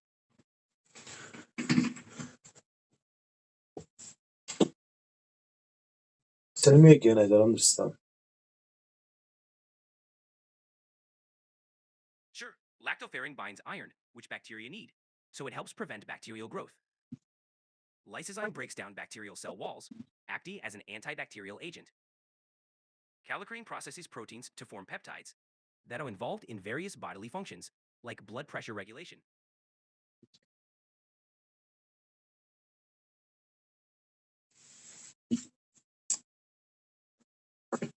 So, kallikrein converts plasma protein alpha 2 globulin to bradykinin. Exactly. Kallikrein converts a plasma protein called kininogen, which includes alpha 2 globulin, into bradykinin. Bradykinin is a peptide that causes blood vessels to dilate, lowering blood pressure, and it also plays a role in inflammation and pain signaling. Hmm, interesting. I wonder how their names relate to their function. It can be pretty intuitive. Amylase comes from amylum, meaning starch, because it breaks down starch. Lysozyme contains lyso, referring to its ability to lyse or break down bacterial walls. Lactoferrin binds iron, ferrum in Latin. The names often hint at what these molecules do. Lingual lipase? Lingual lipase is named for its function and location. Lingual refers to the tongue, where this enzyme is secreted. Lipase indicates its role in breaking down fats, lipids. So the name tells us it's a fat-digesting enzyme found in the mouth.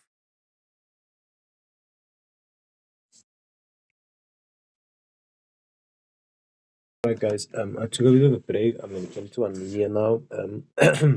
Let's get it going. Alright, let's start with the definition of anemia. So basically, we have a hemoglobin concentration that's below the average. Exactly. Anemia is defined by a lower than normal hemoglobin level or red blood cell count. Hemoglobin is the protein in red blood cells that carries oxygen. When it's low, your body doesn't get enough oxygen, causing symptoms like fatigue and paleness. Different types of anemia have various causes, like iron deficiency or chronic disease. What's the normal range? Normal hemoglobin levels vary by age and sex.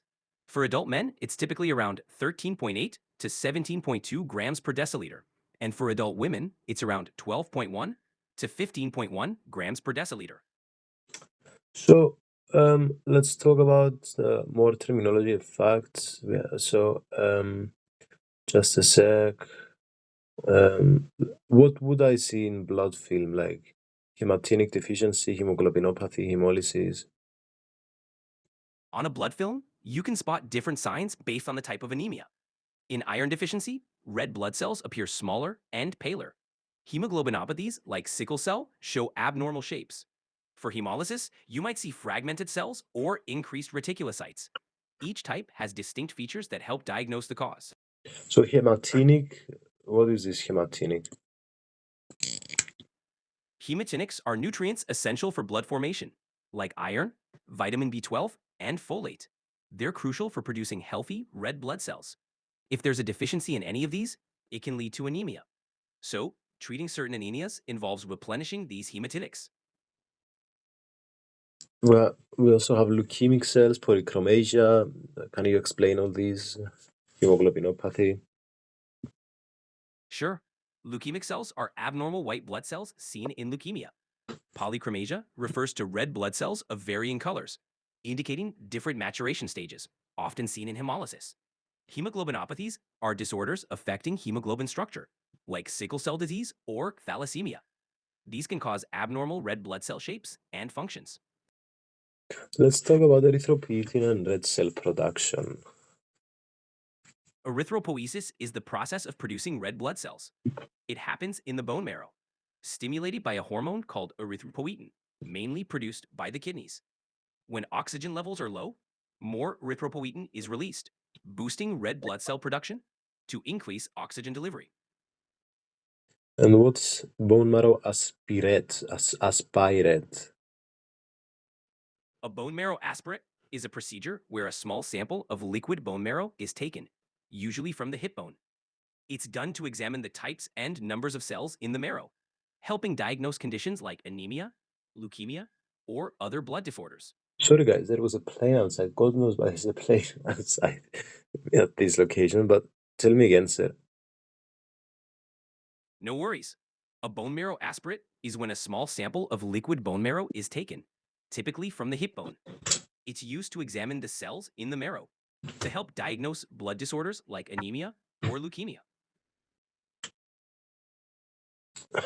And what's the definition? I don't understand what aspirate is, dude. An aspirate is simply a sample of fluid taken from the body, Okay. often used. Mm-hmm. And when taking history when anemia suspected, like gastrointestinal symptoms, bowel history, menstrual history, dietary history, what should I be asking about all this? For anemia history, you want to ask about gastrointestinal symptoms like blood loss from ulcers, bowel habits for malabsorption, menstrual history for heavy periods, and dietary history for deficiencies. All these can contribute to different types of anemia. Interesting. It is. Gathering a thorough history helps pinpoint the cause.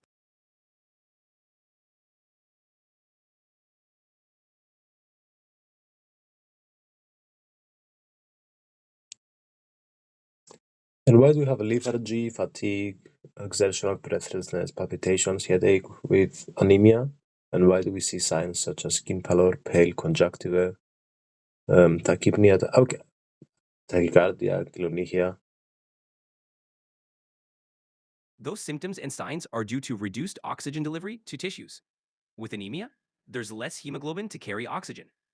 This causes fatigue, lethargy, and shortness of breath, especially with exertion. The body compensates with a faster heart rate, tachycardia, and rapid breathing, tachypnea. Pale skin and conjunctivae result from reduced blood flow or hemoglobin, while koilonychia, spoon-shaped nails, can occur in chronic iron deficiency. Hmm. Makes sense, right? Mhm. Glad it does.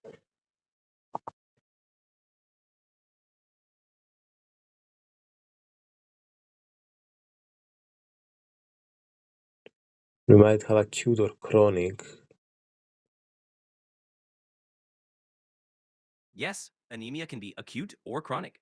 Acute anemia often results from sudden blood loss, causing rapid onset symptoms. Chronic anemia develops over time, often due to ongoing issues like nutrient deficiencies or chronic disease, with symptoms that are more gradual. Interesting. Okay, and You're welcome. All good? sorry for the noise.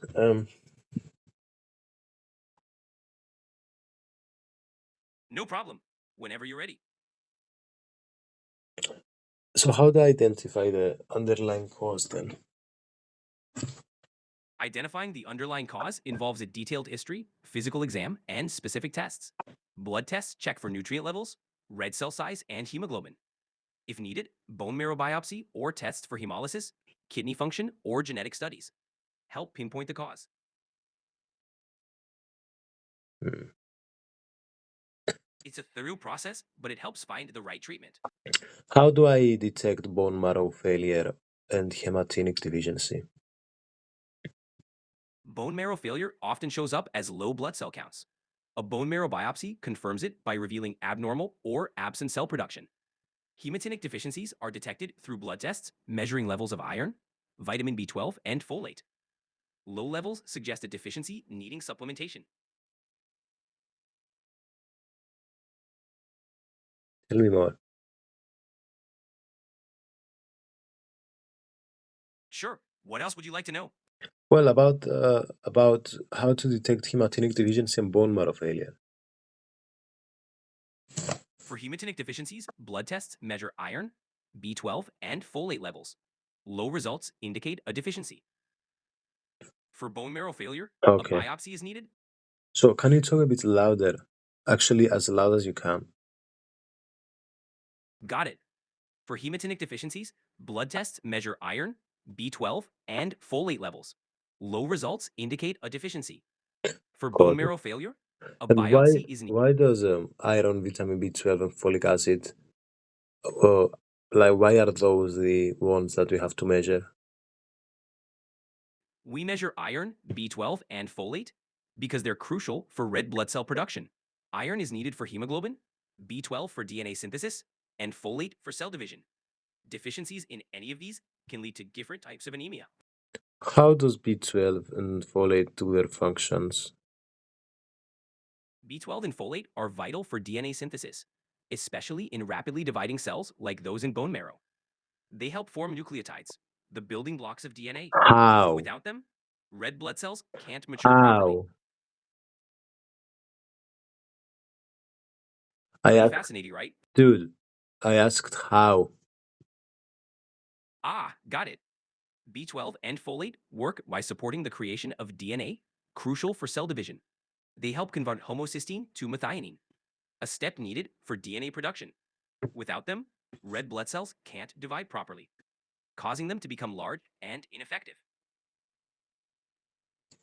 Let's talk about iron deficiency now. So, can we talk about ferritin, serum iron, transferrin saturation, and how they confirm iron deficiency? What even are they? Sure. Ferritin is a protein that stores iron. So low ferritin suggests low iron stores. Serum iron measures the iron in your blood. Transferrin is the protein that transports iron. And transferrin saturation shows how much of that protein is bound to iron. In iron deficiency, you'll see low ferritin, low serum iron, and high transferrin with low saturation. Why high transferrin?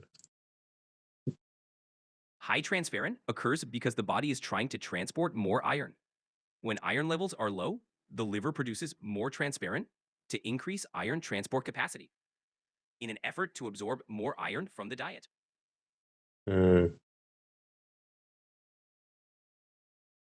Interesting how the body compensates, right?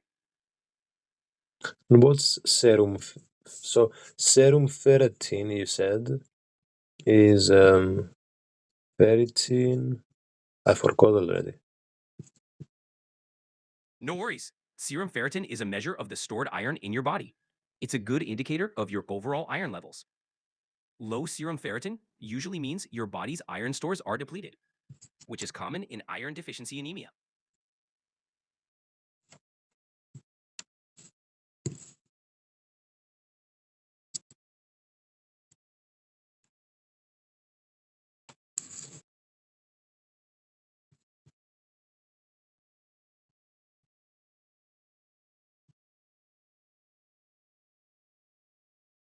What's TIBC? TIBC stands for total iron binding capacity. It measures the blood's ability to bind iron with transferrin. In iron deficiency, TIBC is usually high because there's more transferrin available to bind iron.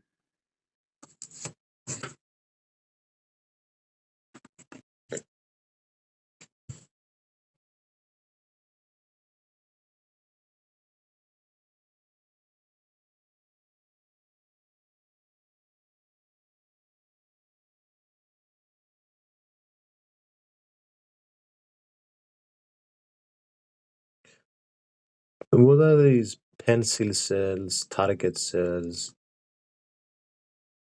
Pencil cells are elongated, thin red blood cells seen in iron deficiency anemia. Target cells have a bullseye appearance, often found in conditions like thalassemia or liver disease. Both indicate issues with red blood cell production or structure.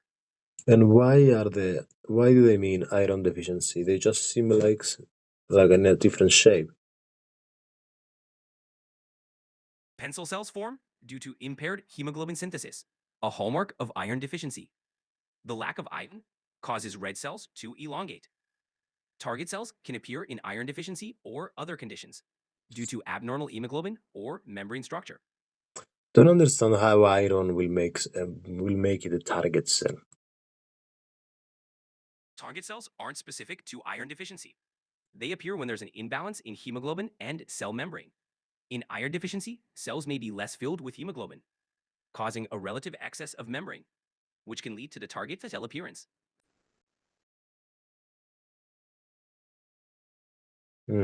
Interesting. Yeah, it's a subtle detail, but quite fascinating.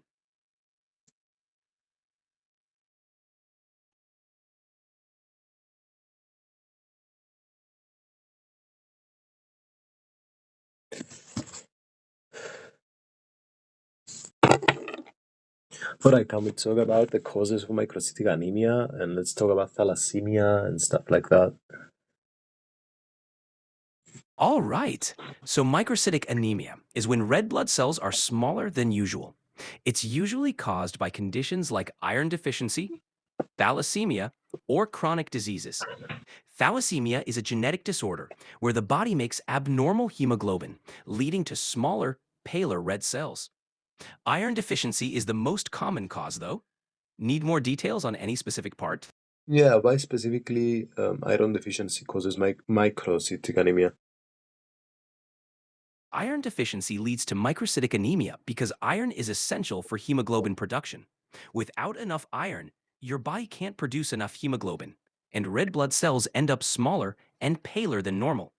This results in reduced oxygen carrying capacity, causing symptoms like fatigue and weakness. Hmm. Interesting.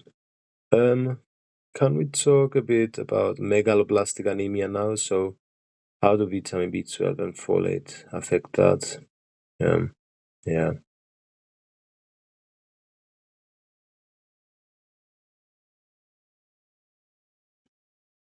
Sure, megaloblastic anemia is caused by impaired DNA synthesis, often due to deficiencies in vitamin B12 or folate.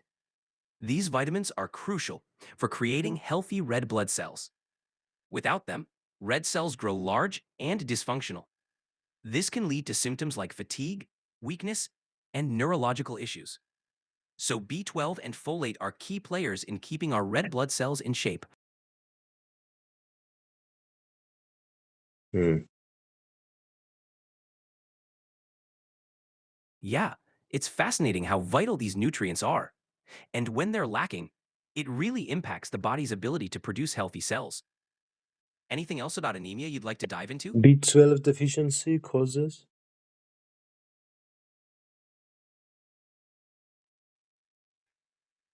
Vitamin B12 deficiency can cause a range of symptoms, including fatigue, weakness, pale skin, and neurological issues like numbness or tingling in the hands and feet.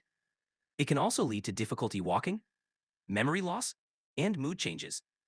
If left untreated, it can cause serious complications. Hmm. Let's talk about pernicious anemia. How is it connected to this? Also, malabsorbed states. Sure, pernicious anemia is a specific type of vitamin B12 deficiency.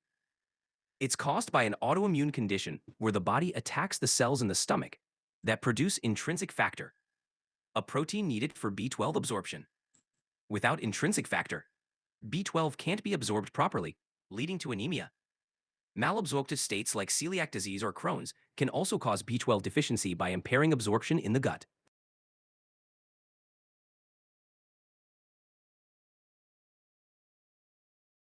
Tell me more about this.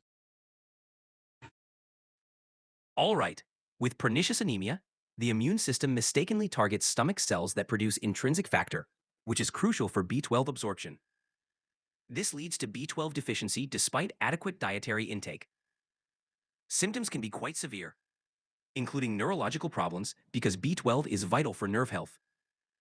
In malabsorptive conditions, inflammation or damage in the digestive tract interferes with nutrient absorption, making it difficult for the body to get enough B12. What is this pernicious? Pernicious means harmful, and in the context of pernicious anemia, it refers to how sneaky and damaging the condition can be. It's harmful because it can cause serious health issues if left untreated, especially So, neurological it problems. results in deficiency of intrinsic factor, which is required for B12 absorption. Exactly. Intrinsic factor is a protein produced in the stomach, and it's essential for absorbing vitamin B12 in the small intestine. Without intrinsic factor, B12 can't be efficiently absorbed, leading to deficiencies. This is the main issue in pernicious anemia, where the body's immune system attacks the cells that produce intrinsic factor, resulting in poor B12 absorption and anemia. Hmm. It's pretty complex, but understanding how intrinsic factor works helps explain why B12 deficiency can be so tricky to diagnose and treat. Anything else you'd like to know about it? Um, yeah, let's talk about folate deficiency though. Sure. Folate deficiency can also lead to megaloblastic anemia, similar to B12 deficiency. Folate, or vitamin B9, is crucial for DNA synthesis and cell division. Without enough folate, red blood cells become abnormally large and ineffective. This deficiency can result from poor diet, malabsorption, alcoholism, or certain medications. Symptoms often include fatigue, weakness, and pale skin.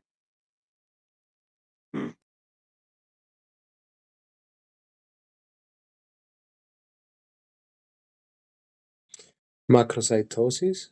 What is this? Macrocytosis refers to red blood cells that are larger than normal. It's often seen in conditions like megaloblastic anemia, where there's a deficiency in vitamin B12 or folate. The enlarged red blood cells can't function properly, which leads to symptoms like fatigue and weakness. It's a sign that something's off with red blood cell production or maturation.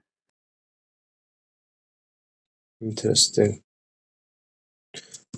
It really Let's talk about anemia due to renal failure. Sure. Anemia due to renal failure happens because the kidneys produce less erythropoietin EPO, a hormone that stimulates red blood cell production. When the kidneys are damaged, they can't make enough EPO, leading to fewer red blood cells and anemia.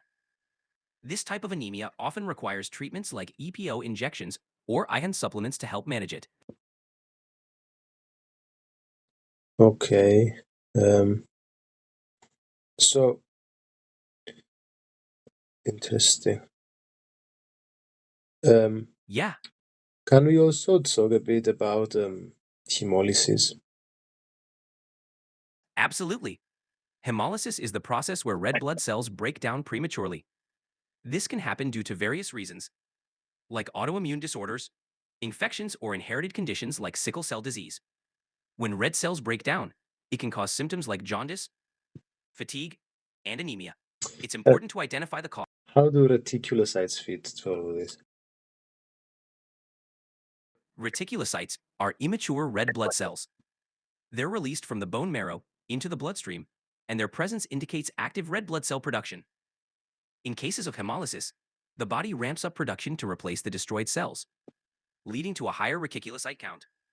This count helps doctors understand how well the bone marrow responds to anemia. And how do we diagnose? Diagnosing hemolysis involves blood tests like a complete blood count, CBC, to check for anemia and reticulocyte count. Other tests include a peripheral blood smear to see the shape and size of red blood cells, and tests for haptoglobin, lactate dehydrogenase, and bilirubin levels. These help identify red cell breakdown and its cause. It's a thorough process, but it helps pinpoint the exact cause of hemolysis. Anything else you'd like to know? Why will he have why would the patient have splenomegaly? Splenomegaly, or an enlarged spleen, can happen with hemolysis because the spleen works overtime to filter out the damaged red blood cells. As it breaks down more cells than usual, it can become enlarged. This can also happen with other conditions that cause increased red blood cell destruction or infections. I don't understand. No worries, it's a lot to take in. If you have more questions, feel free to ask. Yeah, I just wanted to repeat what you just said. Sure. Splenomegaly, or an enlarged spleen, can occur with hemolysis because the spleen filters out damaged red blood cells.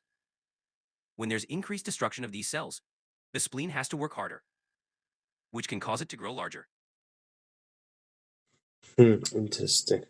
All right, so let's talk about bilirubin level. Why is this a good thing to do in screening? Also, DAT, Coombs test, direct antiglobulin test, LDH, haptoglobins. Why do we need all this to be tested? Great questions. Testing bilirubin levels helps check for increased red cell breakdown, as it rises when hemoglobin is broken down. The direct antiglobulin test, DAT or Coombs test, detects antibodies attached to red blood cells, which can indicate immune causes of hemolysis. LDH levels rise when cells are damaged, and haptoglobin decreases when it binds free hemoglobin.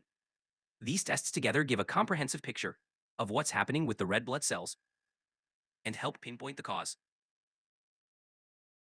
Tell me more. Bilirubin levels rise because when red cells break down, hemoglobin is released and converted to bilirubin. The DAT checks if the immune system is attacking red cells, useful for diagnosing autoimmune hemolytic anemia. I don't understand. LDH. No problem. It can be a bit technical, but the key is these tests help doctors figure out what's causing the red cells to break down. Can you tell me everything again about what I asked about screening? I told you a lot of things. Sure. In screening for hemolysis, we look at several tests. Bilirubin levels rise when red cells break down. The direct antiglobulin test, DAT or Coues test, checks for antibodies on red blood cells, indicating immune causes. LDH levels increase with cell damage, and haptoglobin decreases as it binds free hemoglobin. Together, these tests give a clear picture of what's happening with red blood cells.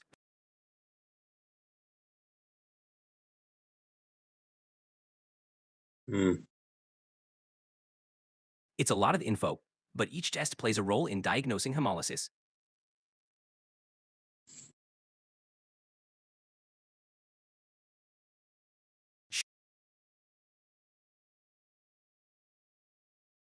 Hmm? Sure. In hemolysis screening, we measure bilirubin because it's a byproduct of red blood cell breakdown. Elevated levels indicate increased destruction. The direct antiglobulin test, DAT or Coombs test, detects antibodies on red cells, which can signal an immune cause. LDH is an enzyme released when cells are damaged, so high levels suggest cell breakdown. Haptoglobin binds free hemoglobin from destroyed red cells. All these tests together help determine if and why red blood cells are breaking down.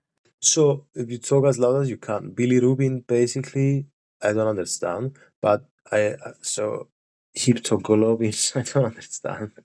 DAT or Coombs test is to see if there's something to do with immune problems.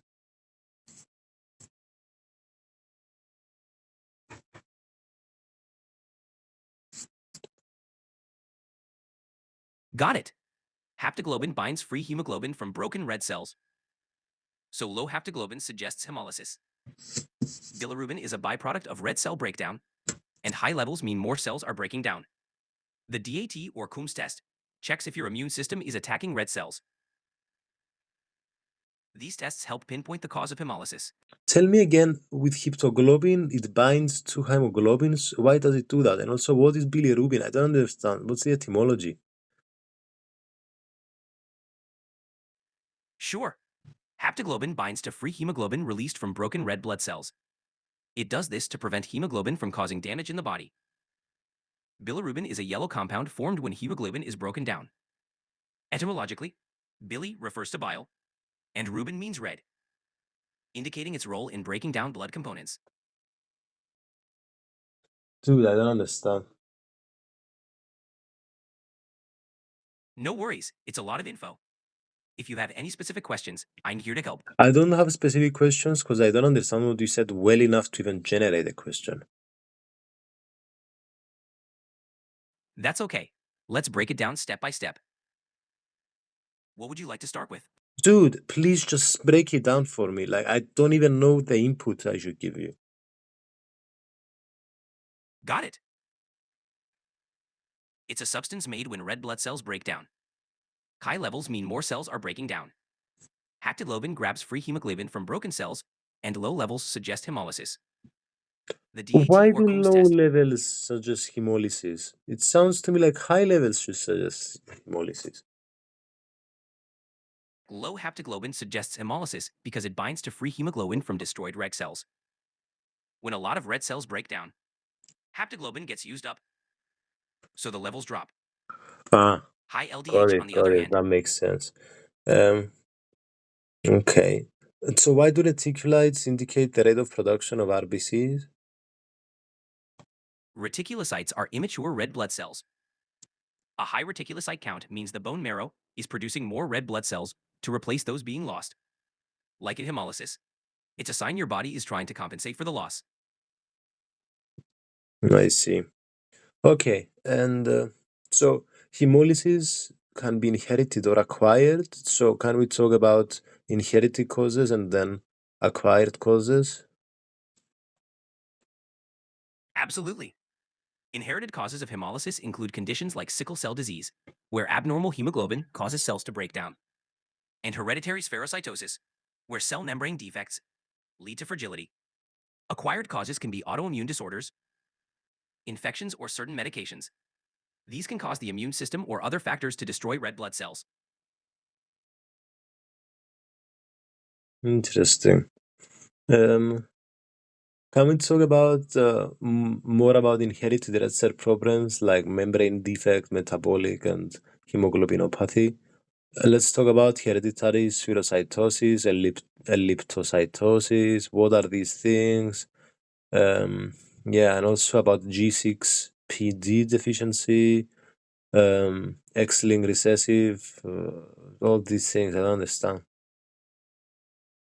Sure. Hereditary spherocytosis and elliptocytosis are conditions where red blood cells have abnormal shapes due to membrane defects, making them fragile. G6PD deficiency is a metabolic disorder that affects red cells' ability to handle oxidative stress, leading to their breakdown. It's X-linked recessive, meaning it mostly affects males. Hemoglobopathies like sickle cell involve abnormal hemoglobin affecting red cell shape and function. Hmm. Okay, interesting. And what about um, just a sec. Um, can we talk about hemoglobin electrophoresis? Sure. Hemoglobin electrophoresis is a test that separates different types of hemoglobin in the blood. It's used to diagnose hemoglobopathies, like sickle cell disease or thalassemia, by identifying abnormal hemoglobin variants. The test helps determine the specific type and amount of hemoglobin present, guiding treatment and management. Mm-hmm. And what It's a about useful HPLC? HPLC or high performance liquid chromatography is another method to analyze hemoglobin variants. It's highly accurate and often used alongside electrophoresis. HPLC separates hemoglobin types based on their chemical properties, providing detailed information about different hemoglobin forms, helping diagnose and monitor conditions like thalassemia and sickle cell disease.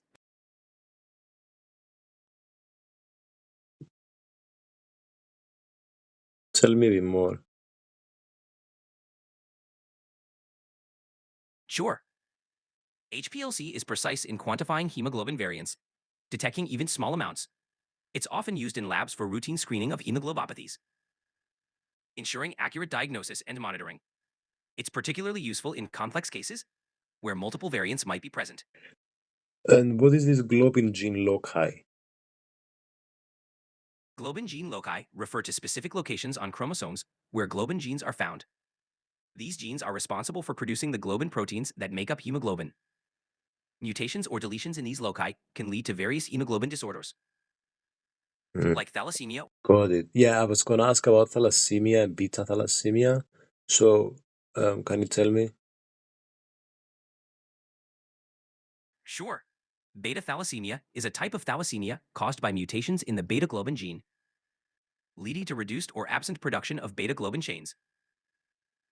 This disrupts hemoglobin formation, causing anemia.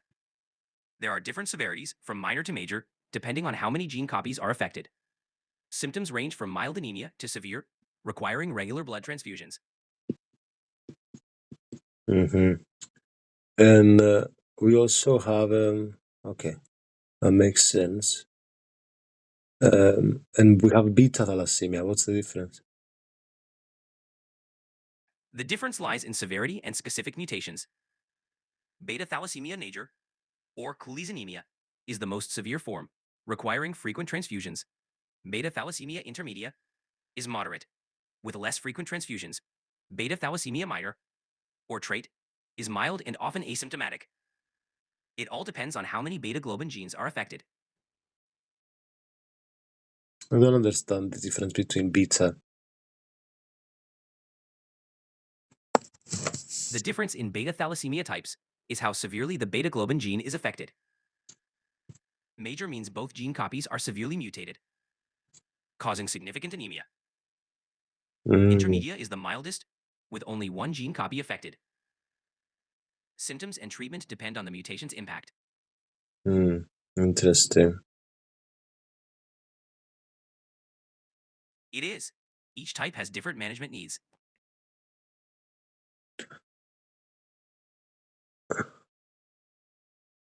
What? So let's talk about acquired red cell problems. We have immune and we have alloimmune and autoimmune, and we have warm IgG, cold IgM, and then what is all this? Sure. Acquired red cell problems include immune causes. Autoimmune hemolytic anemia, AIHA, happens when your immune system attacks your own red cells. Warm AIHA involves IgG antibodies that act at body temperature, while cold AIHA involves IgM antibodies active in cooler temperatures. Alloimmune hemolysis occurs from transfusion reactions or during pregnancy. Tell me more about this. Sure. In worn AIHA, IgG antibodies bind to red cells, causing them to be destroyed mainly in the spleen. Cold AIHA involves IgM antibodies, which cause red cells to clump in cooler parts of the body. Alloimmune hemolysis happens when your immune system reacts to foreign red cells from a transfusion or fetus. I don't Leading to their understand, dude. I don't understand. No problem. Worn AIHA involves antibodies that act at normal body temperature, while cold AIHA involves antibodies that act in the cold. Why? Alloimmune. Worn AIHA happens because certain antibodies prefer body temperature, while cold AIHA involves antibodies that become active in colder areas. Alloimmune reactions occur when the immune system identifies foreign red cells, like from a transfusion, and attacks them.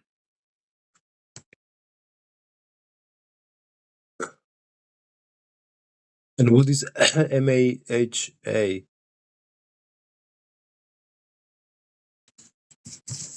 AIHA stands for autoimmune hemolytic anemia, where the immune system No, mistakenly no. attacks your own. Macroangiopathic hemolytic anemia. What is this? Got it. MAHA, or microangiopathic hemolytic anemia, occurs when small blood vessels cause damage to red blood cells. This can happen due to conditions like TTP or HUS, where clots or vessel abnormalities shear the cells as they pass through. I see. Guys, I'm gonna take a small break. Let's go to our next topic. Alrighty, guys. Let's dive into today's topic, talking about red blood cells. So, ChatGPT, let's get it on. Explain us, what's blood gas transport? Let's do an overview. Sure thing. Red blood cells, or erythrocytes, transport oxygen from your lungs to tissues and carry carbon dioxide back. Hemoglobin, the protein inside red blood cells, binds oxygen and gives blood its red color. This process is vital for delivering oxygen to all your cells, supporting metabolism and energy production. Amazing. I don't understand what's going on with CO2.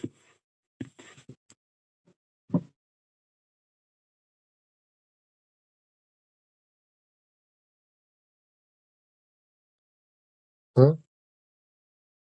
So, CO2, or carbon dioxide, is a waste product from metabolism. Red blood cells pick it up from tissues and transport it back to the lungs. It can travel dissolved in plasma, bound to hemoglobin, or as bicarbonate ions. In the lungs, CO2 is released from hemoglobin and exhaled. This Wow, exchange. I thought that hemoglobin only binded on oxygen, so it also binds on CO2. Actually, hemoglobin can bind to CO2 as well, but in a different spot than oxygen. When it binds CO2, it forms carbaminohemoglobin. This helps transport CO2 from tissues to the lungs for exhalation. Oxygen and CO2 don't compete for the same binding site, so hemoglobin can carry both. Wow, so cool. All right, and cooperativity and chemical allosteric effects. What does that mean? Sure. Cooperativity means that when one oxygen molecule binds to hemoglobin, it makes it easier for more oxygen to bind. This is why hemoglobin's oxygen binding increases as oxygen levels rise. The Haldane effect is the opposite. When oxygen binds, hemoglobin releases CO2. This makes hemoglobin super efficient at picking up and dropping off both gases where needed. Got it. But I don't get the word allosteric. That's what's confusing me. No worries. Allosteric means other site. It refers to how molecules can bind to a protein, like hemoglobin, at a site different from the active site, causing a change in its shape. This shape change can either enhance or inhibit the protein's function. So, Allosteric effects are all about regulation through these shape changes. But can we talk about the etymology of the word allosteric? Sure. The word allosteric comes from two Greek roots, allos, meaning other, and stereos, meaning solid or shape. So, allosteric essentially means other shape, referring to the way a molecule binds to a different site on a protein, causing a change in its shape and function. I don't understand. Glad to hear it. If you have more questions about red blood cells or anything else, let me know. Dude, I said I don't understand. No problem. If something's still unclear, feel free to ask. I'm here to help. Well, the word allosteric, I don't understand its etymology. All right. Allosteric is a combination of two Greek words, allos, meaning other, and stereos, meaning solid or shape. It describes how molecules bind to a protein at a site other than the active site, changing the protein's shape and activity. Hmm. And why? How does the shape change in this case? When a molecule binds at an allosteric site, it causes the protein to change its shape. Well, in the case This of CO2, In the case of CO2, when it binds to hemoglobin, it stabilizes the form that favors releasing oxygen. This makes it easier for hemoglobin to drop off oxygen where it's needed. When oxygen binds, it helps hemoglobin release CO2, which is the Haldane effect.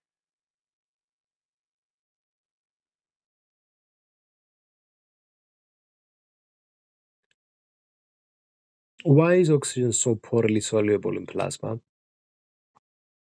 Oxygen is poorly soluble in plasma because it's a nonpolar molecule. And plasma is mostly water, which is polar. Nonpolar molecules don't dissolve well in polar solvents, so oxygen needs hemoglobin to efficiently transport it through the blood. Hmm. Yeah, it's interesting how hemoglobin steps in to do the job, right?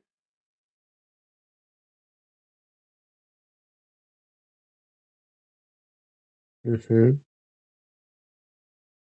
Exactly. It makes our blood super efficient at oxygen transport.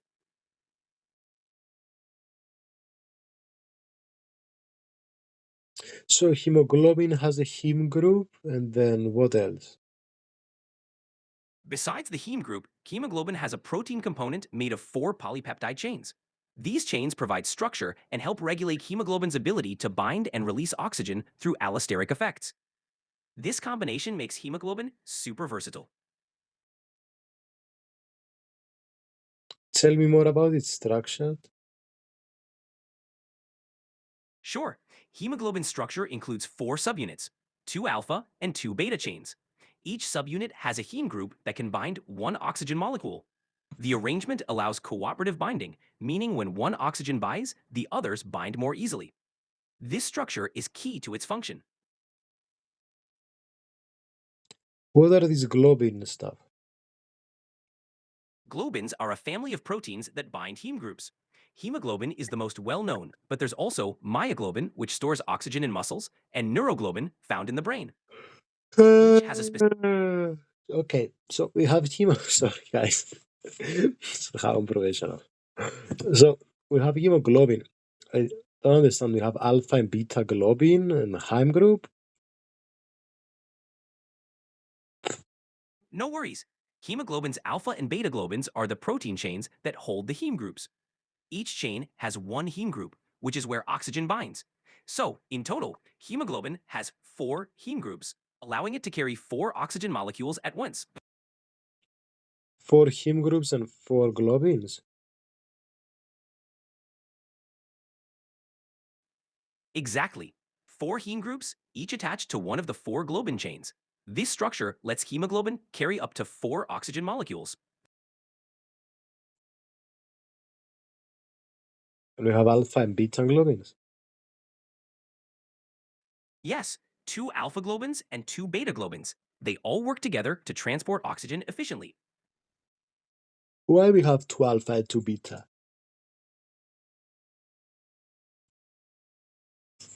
Exactly. That's the standard adult Yeah. hemoglobin structure. Why we have 2 alpha and 2 beta? The 2 alpha and 2 beta chains provide stability and allow cooperative binding. This arrangement is crucial for efficient oxygen transport and release. What's the difference between alpha and beta? The main difference is in their amino acid sequences, which gives them slightly different structures.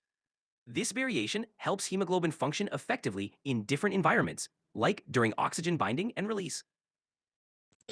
Okay, and all right. So each hemoglobin and myoglobin subunit has one hero. Got it. Each hemoglobin subunit, whether alpha or beta, contains one heme group. Myoglobin, on the other hand, is a single-chain protein with just one heme group. Myoglobin's role is primarily oxygen storage in muscles. Mm-hmm.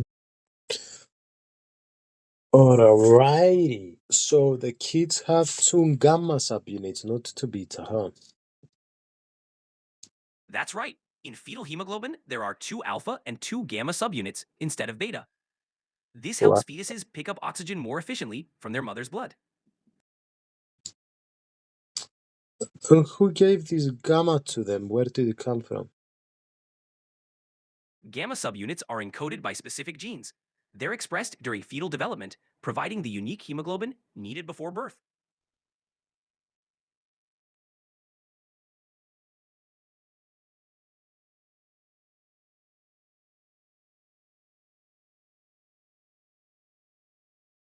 When we talk about the Bohr effect, is it the same as cooperativity? The Bohr effect is different from cooperativity. It refers to how changes in blood pH and CO2 levels affect hemoglobin's oxygen affinity. When CO2 or acidity increases, hemoglobin releases oxygen more readily. Cooperativity, on the other hand, describes how oxygen binding to one heme affects the binding of others.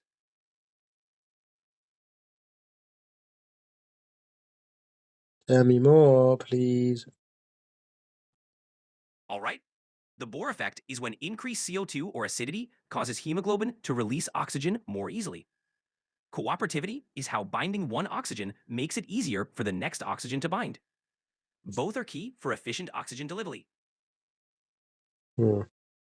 And why is this true? It's all about efficient oxygen delivery. These mechanisms evolved to help hemoglobin respond to the body's needs, like releasing more oxygen during exercise.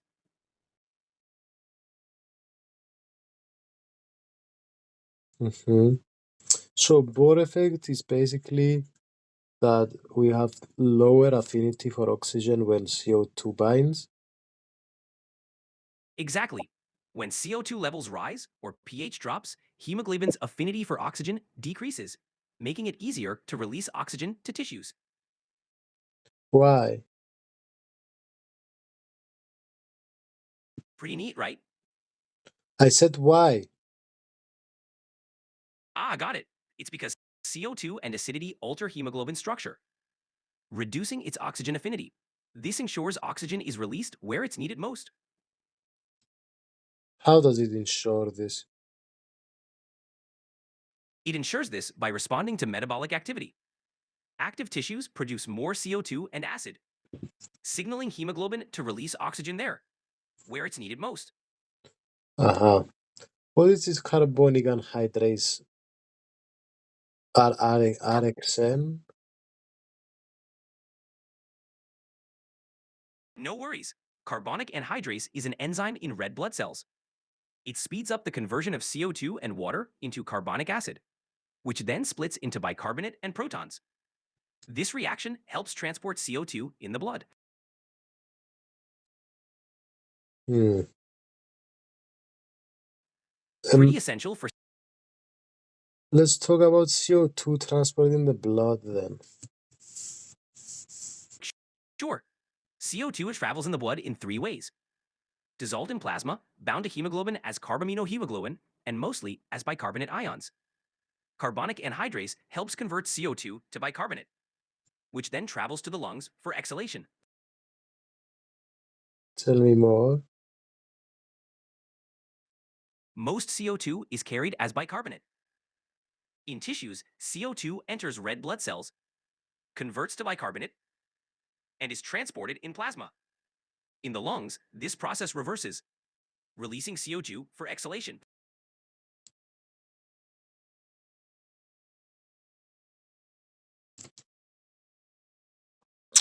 So CO2 binds to Hb and H2 or something? I don't understand.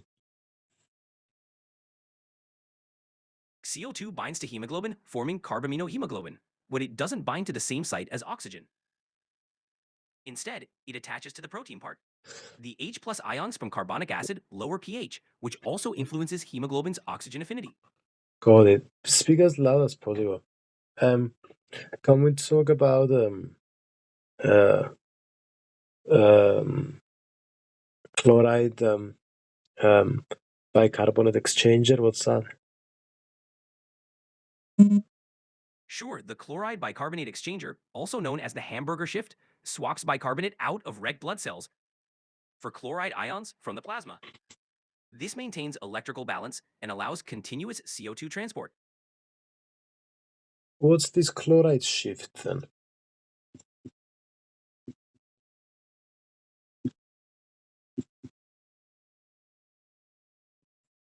The chloride shift, also known as the hamburger phenomenon, is a process that happens in red blood cells. When carbon dioxide enters the blood from tissues, it's converted into bicarbonate.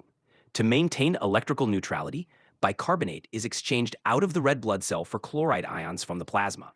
This shift helps to buffer the blood and transport carbon dioxide.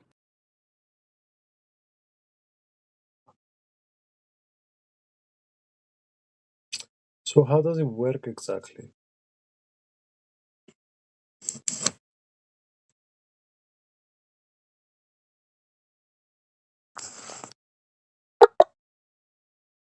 The chloride shift, also known as the hamburger shift, is crucial for maintaining the acid-base balance in blood.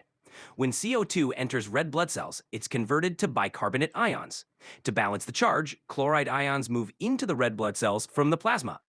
This exchange helps transport CO2 from tissues to the lungs.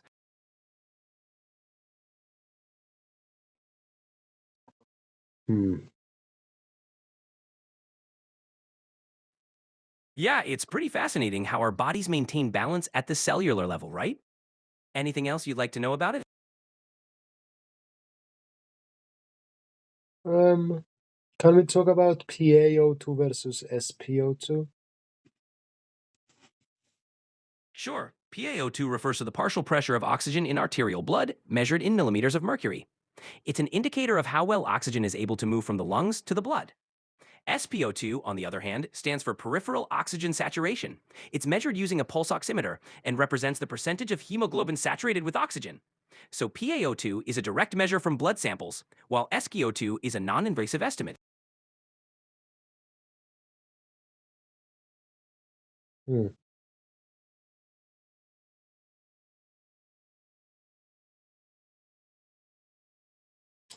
Tell me more about this difference.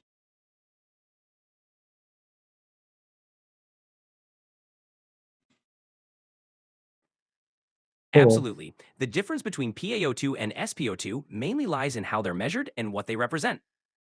PaO2, measured via an arterial blood gas test, gives a direct reading of oxygen pressure in the blood, reflecting how well oxygen is being transferred from the lungs to the bloodstream.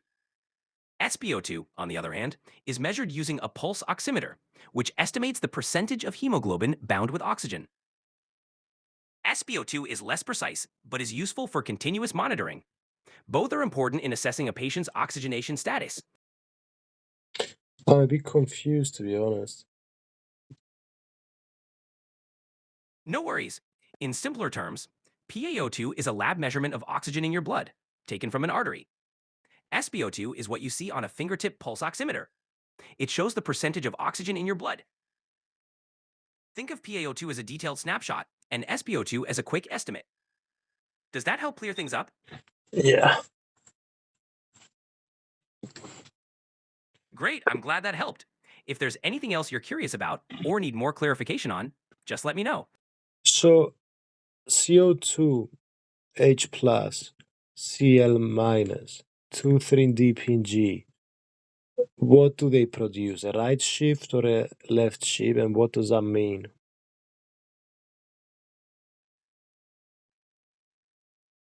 Factors like increased CO2, H+, chloride ions, and 2,3-DPG cause a right shift in the oxygen hemoglobin dissociation curve. This means hemoglobin releases oxygen more readily, which is useful in tissues needing more oxygen.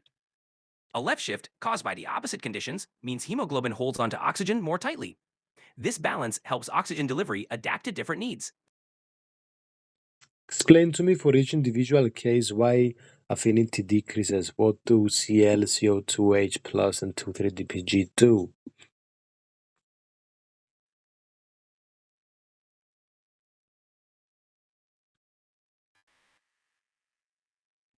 Huh?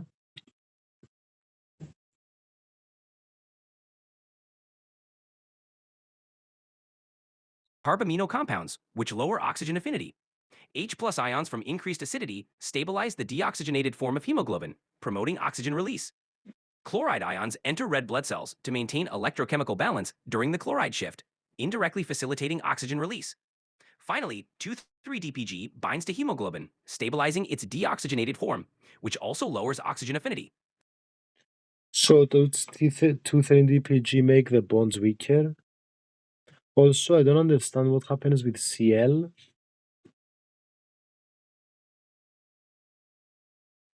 Yes, 2,3-DPG binds to hemoglobin and reduces its affinity for oxygen, making it easier for oxygen to be released to tissues. For chloride, during the chloride shift, chloride ions enter red blood cells when bicarbonate ions leave. This helps maintain the charge balance in the cell, but doesn't directly affect hemoglobin's oxygen affinity. Instead, it's part of the overall process that allows CO2 to be transported in the blood. I don't understand why Cl causes a rightward shift, dude. Got it. Chloride itself doesn't directly cause the rightward shift. It's more about the context. When CO2 enters red blood cells, it's converted to bicarbonate and H plus ions. Okay, so?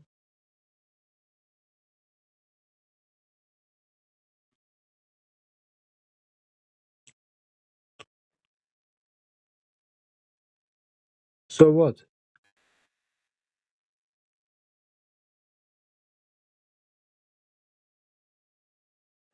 I get it.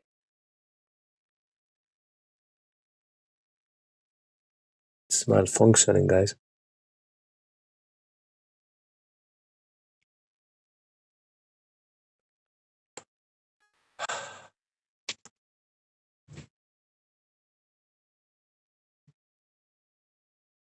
Oh, it's malfunctioning, guys. The chloride shift is actually a fascinating process. It helps maintain the pH balance in your blood by exchanging bicarbonate and chloride ions in red blood cells. If you want to dive deeper into how it works, let me know. Yeah, and I want to understand why it causes a rightward shift, dude.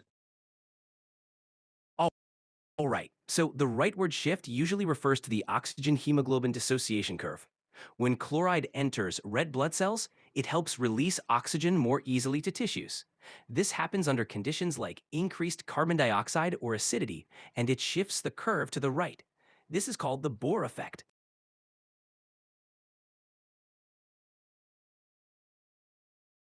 I don't understand. No worries, it's a complex topic.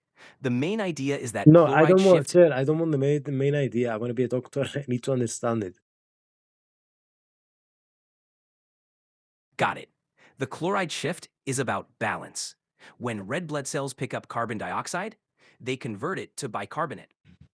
To keep electrical balance, bicarbonate leaves the cell and chloride enters. This helps maintain pH and allows hemoglobin to release oxygen where it's needed. But why does it allow the hemoglobin to release oxygen? Great question. When carbon dioxide enters red blood cells, it forms carbonic acid, which then breaks into bicarbonate and hydrogen ions. The hydrogen ions lower the pH, reducing hemoglobin's affinity for oxygen. This makes it easier for hemoglobin to release oxygen to tissues that need it.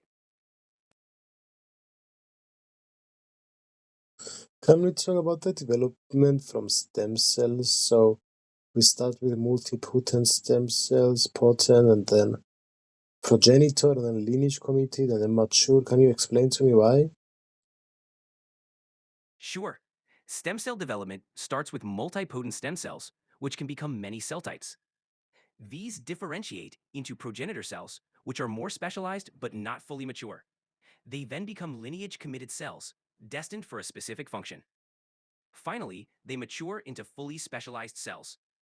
This process is guided by signals that direct each step. And the multipotential hematopoietic stem cells, they break down to myeloid or lymphoid. The lymphoid are natural killer or lymphocytes T or B. B become plasma. Okay.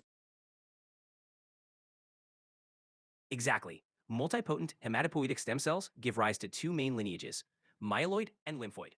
The lymphoid lineage produces natural killer cells, T cells, and B cells.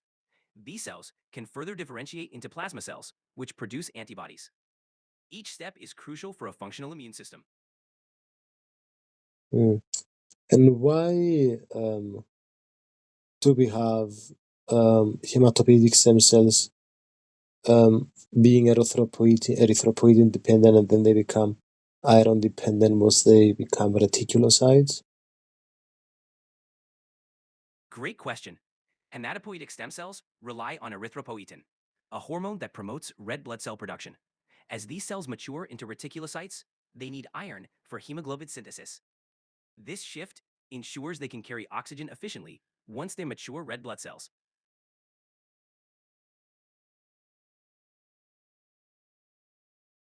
Okay, and why is EPO a cytokine? Erythropoietin, or EPO, is considered a cytokine because it's a signaling molecule. It binds to receptors on hematopoietic cells, stimulating them to produce red blood cells. Cytokines are key in cell signaling, which is why EPO fits that category. Okay, let's talk a bit more about um, something different. Methemoglobinemia, what's this? Methemoglobinemia is a condition where hemoglobin is altered, making it unable to carry oxygen effectively. This happens when iron in hemoglobin is oxidized from its usual ferrous state to a ferric state. It reduces oxygen delivery to tissues, causing symptoms like cyanosis. Explain to me the etymology. Sure, methemoglobinemia comes from methemoglobin, where met indicates a change and hemoglobin is the oxygen-carrying protein in red blood cells. Emia means in the blood, so it literally means having altered hemoglobin in the blood. Fe2 plus becomes Fe3 plus. Exactly. When the iron in hemoglobin changes from Fe2 plus ferrous to Fe3 plus ferric, it forms methemoglobin, which can't bind oxygen properly. This is the core of methemoglobinemia. Congenital globin mutations, hereditary decrease of NADH. Okay, what Right. about polycythemia? Sure. Polycythemia means an increased number of red blood cells. It can be primary, like polycythemia vera, or secondary, due to factors like low oxygen. This leads to thicker blood, which can cause complications like clots. Tell me more about this. Polycythemia vera is a type of blood cancer where the bone marrow produces too many red blood cells. This thickens the blood, increasing the risk of clots, strokes, or heart attacks. Symptoms Mm, include headaches. that makes sense. Glad it does. It's important to monitor and manage polycythemia to avoid complications. So what is this If you have hemosiderin? How does it differ from ferritin? hemosiderin and ferritin both store iron, but differ in form. Ferritin is a protein complex storing iron in a soluble, easily accessible form. Hemosiderin, less readily available, forms when there's excess iron, often seen in conditions like iron overload.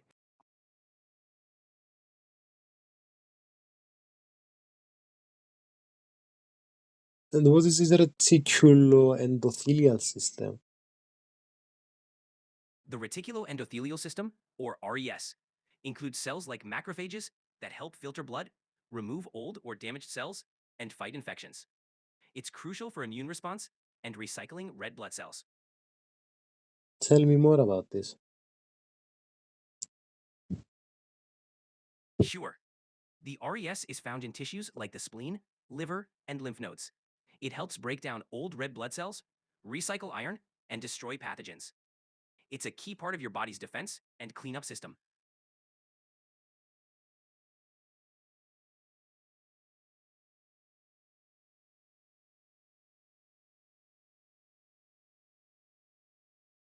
And let's talk about vitamin B12 and folic acid's importance when it comes to red blood cells. Absolutely. Vitamin B12 and folic acid are crucial for red blood cell production. They help in DNA synthesis, which is essential for forming new cells. A deficiency can lead to anemia, causing symptoms like fatigue and weakness. So talk as loud as you can and explain to me why they're important, not just that they are. Of course, vitamin B12 and folic acid are vital because they enable proper DNA replication. Without them, red blood cells can't form correctly, leading to large, ineffective cells. This results in fewer functional red blood cells, causing anemia and reduced oxygen delivery. So why does Fe deficiency lead to um, hypochromic microcytic anemia, whereas folic acid or B12 in megaloblastic and anemia? Iron deficiency leads to hypochromic microcytic anemia because iron is essential for hemoglobin synthesis. Without enough iron, red blood cells become smaller, microcytic, and paler hypochromic. Folic acid or B12 deficiency, on the other hand, disrupts DNA synthesis, resulting in larger, immature red blood cells called megaloblasts, leading to megaloblastic anemia. Got it. Thank you. Okay, guys, small episode today. Hope you enjoyed it. It's hard to enjoy, I know, but if you're a medical student, you understand. Not every session is an enjoyable one, unfortunately. Hopefully, we can change that. See you guys. Love you. All right, let's do it. Let's continue a bit with metabolism in the starved and fed state. And so, I just, I took a bit of a break, like I usually do.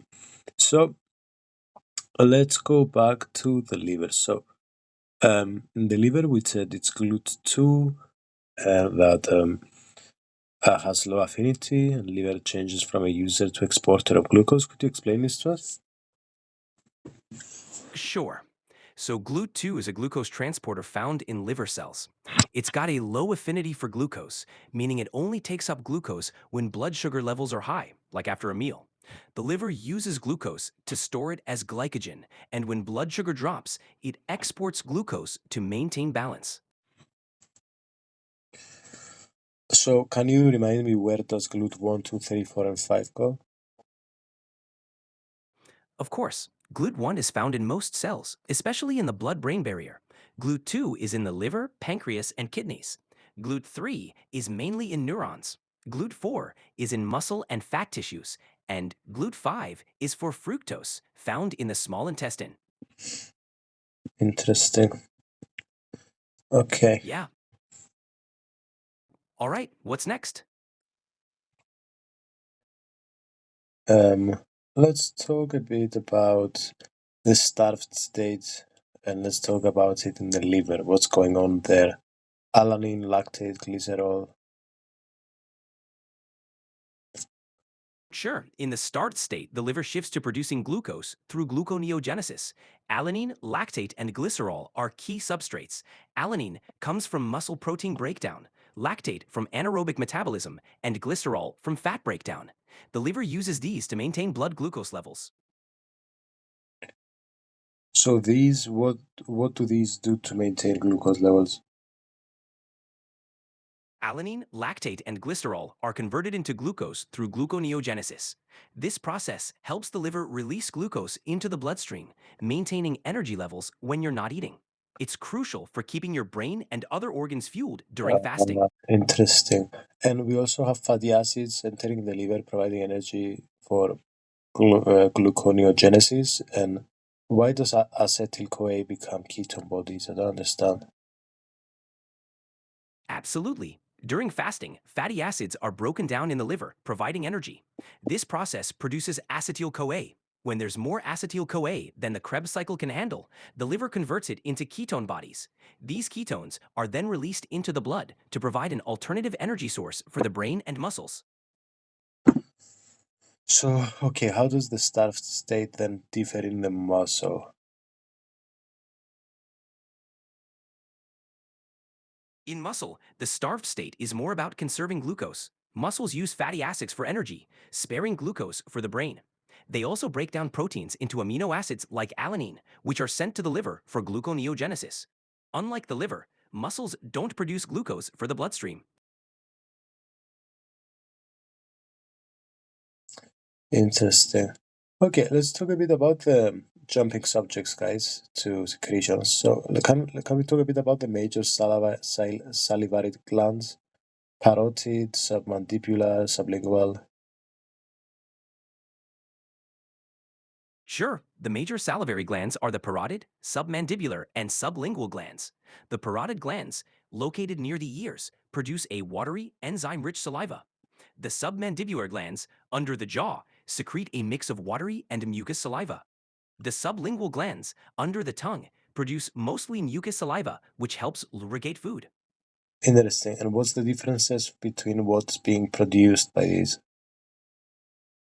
The parotid glands mainly produce a watery, enzyme-rich saliva, especially amylase, which helps break down starches.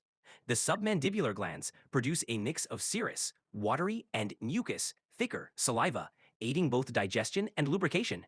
The sublingual glands mostly produce mucus saliva, which helps keep the mouth moist and assists in swallowing. Okay, let's talk about the functional unit of salivary glands. Please mention myoepithelial cells, acinar cells, ductal cells. Sure, the functional unit of salivary glands consists of acinar cells, myoepithelial cells, and ductal cells. Acinar cells produce the primary saliva, either serous or mucus. Myoepithelial cells surround acini, helping to expel saliva into the ducts. Ductal cells then modify the saliva's composition, adjusting electrolyte levels before it's secreted into the mouth. Interesting. Yeah, it's fascinating how all these cells work together to produce and regulate saliva. Can we talk about acinar formation and ductal modification? Sure, acinar cells form clusters that secrete the initial saliva, which is isotonic and rich in enzyme mucins. This primary saliva then travels through ductal cells, which modify it by reabsorbing sodium and chloride and secreting potassium and bicarbonate. This makes the final saliva hypotonic, ready for secretion. So Cl is actively pumped through the acinar cells into the acinus, and then Na flows through leaky tight junctions, and water follows from the cells. What's all this? Why is it so specific? Exactly. This specificity is crucial for creating the right saliva composition. The active transport of chloride and the passive movement of sodium and water ensure that the saliva starts as isotonic. This initial composition is then finely tuned as it moves through the ducts, resulting in the saliva's final composition suited for its digestive and lubricating roles. Why is saliva always a potassium-rich hypotonic secretion?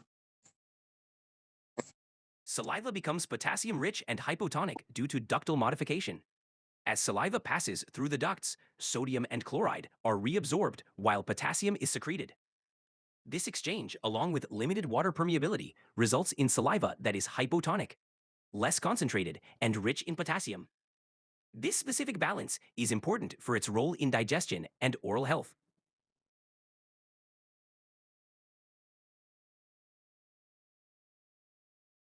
So at high rates of secretion, reduced reabsorption of electrolytes produce alkaline, bicarbonate-rich saliva with increased tonicity. Why? At higher secretion rates, there's less time for ductal cells to reabsorb sodium and chloride. This means more of these ions remain in the saliva, making it less hypotonic. Additionally, more bicarbonate is secreted to neutralize acids, resulting in saliva that's more alkaline. This helps protect teeth and mucosa, especially when eating. Interesting. Let's talk a bit about going back to another subject, glucose fatty acid cycle. Let's talk about excess acetyl-CoA converted to citrate in the TCA cycle. Let's talk about inhibiting PFK1. Yeah.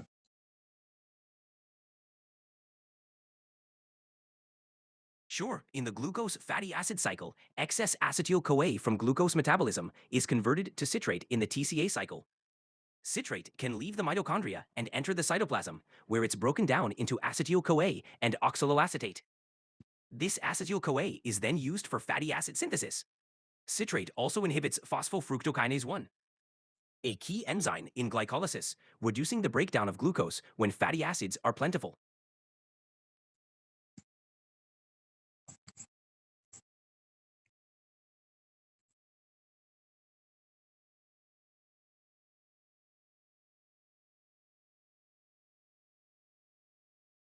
Why can fatty acids not be used by the brain? Fatty acids can't cross the blood-brain barrier efficiently. The brain relies on glucose and, during prolonged fasting, ketone bodies for energy. Fatty acids are too large and not soluble enough in blood to be a primary fuel. Instead, the brain uses ketone bodies, which can cross the barrier and provide energy when glucose is scarce.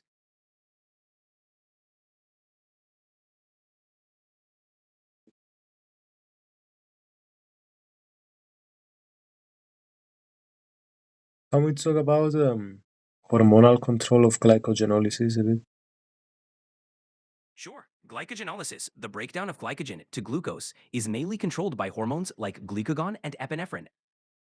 When blood sugar levels drop, glucagon is released, signaling the liver to break down glycogen. Epinephrine, released during stress or exercise, also promotes glycogenolysis.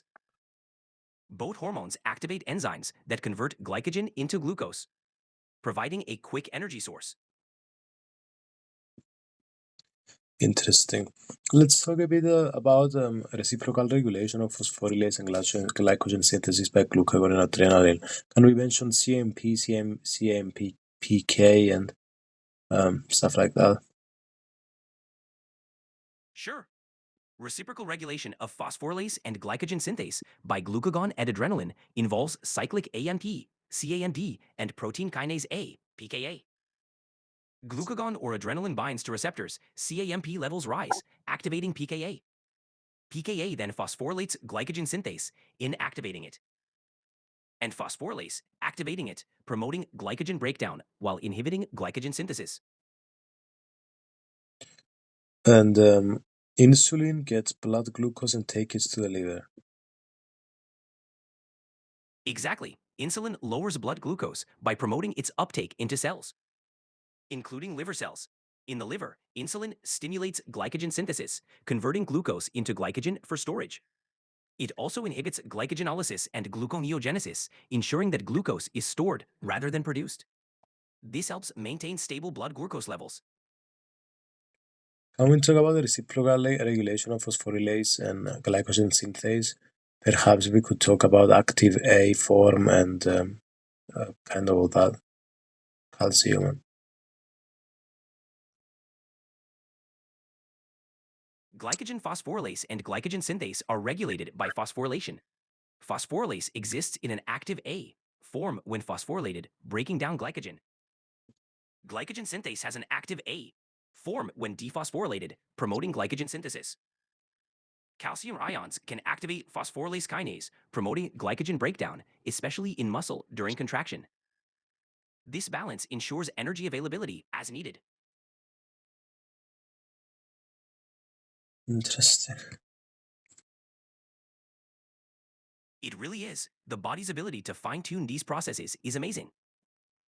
So insulin activates protein phosphatase 1, which removes the phosphates from phosphorylase. Can you explain this? That's right. Insulin activates protein phosphatase 1, PP1, which dephosphorylates both glycogen synthase and phosphorylase.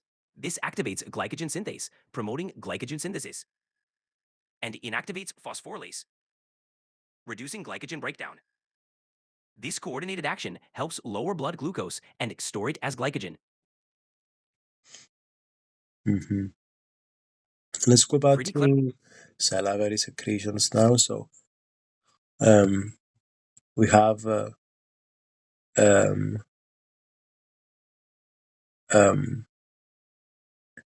Just a sec, sorry. Sympathetic and parasympathetic innervation. Could we talk a bit about how it links to secretions, salivary secretions? Sure, sympathetic and parasympathetic innervation both influence salivary secretion. Parasympathetic stimulation via the facial and glossopharyngeal nerves promotes watery, enzyme-rich saliva for digestion. Sympathetic stimulation, on the other hand, produces a smaller volume of thicker, mucus-rich saliva. This is part of the fight or flight response. Both systems work together to regulate saliva based on the body's needs. That makes a lot of sense. Could we talk about Sjögren syndrome, cause, pathophysiology, symptoms, treatment? Sure, Sjogren's syndrome is an autoimmune disorder where the immune system attacks salivary and lacrimal glands, reducing saliva and tear production. This leads to dry mouth and eyes. Other symptoms include fatigue and joint pain. Treatment focuses on relieving dryness with artificial tears, saliva substitutes, and medications to stimulate saliva production. Immunosuppressive drugs may be used for severe cases. Interesting. Can we talk about major functions of the stomach now, like motor, secretory, and humoral? Sure. The stomach has several key functions: motor, secretory, and humoral.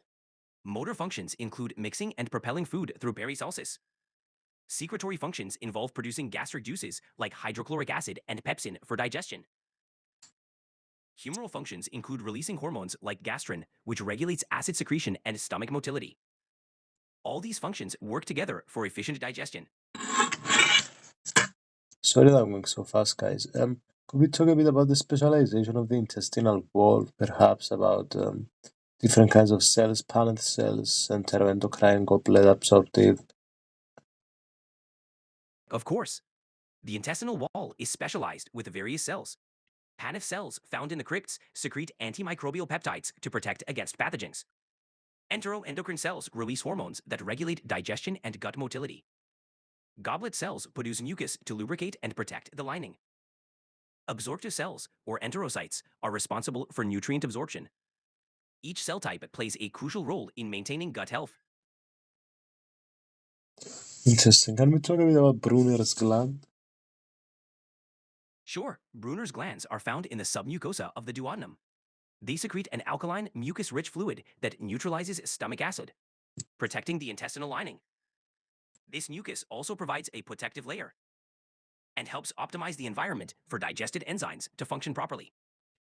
What about stem cell renewal and epithelial cells? Does stem cell replace them? What's going on? Great question. The intestinal epithelium is constantly renewed by stem cells located in the crypts. These stem cells differentiate into various cell types, like absorptive enterocytes, goblet cells, and Paneth cells, to replace old or damaged cells. This renewal process is essential for maintaining the integrity and function of the intestinal lining. Okay, let's talk about the hepatopancreatic sphincter now. Please mention the enteroendocrine secretions like CCK, secretin, and GIP, and stuff like that. Sure, the hepatopancreatic sphincter, or sphincter of Oddi, controls the release of bile and pancreatic juice into the duodenum. Enteroendocrine cells in the intestine secrete hormones like cholecystokinin, CCK, which stimulates the sphincter to relax, allowing bile and pancreatic juice to flow. Secretin promotes bicarbonate secretion from the pancreas, and GIP regulates insulin release. All these hormones coordinate digestion.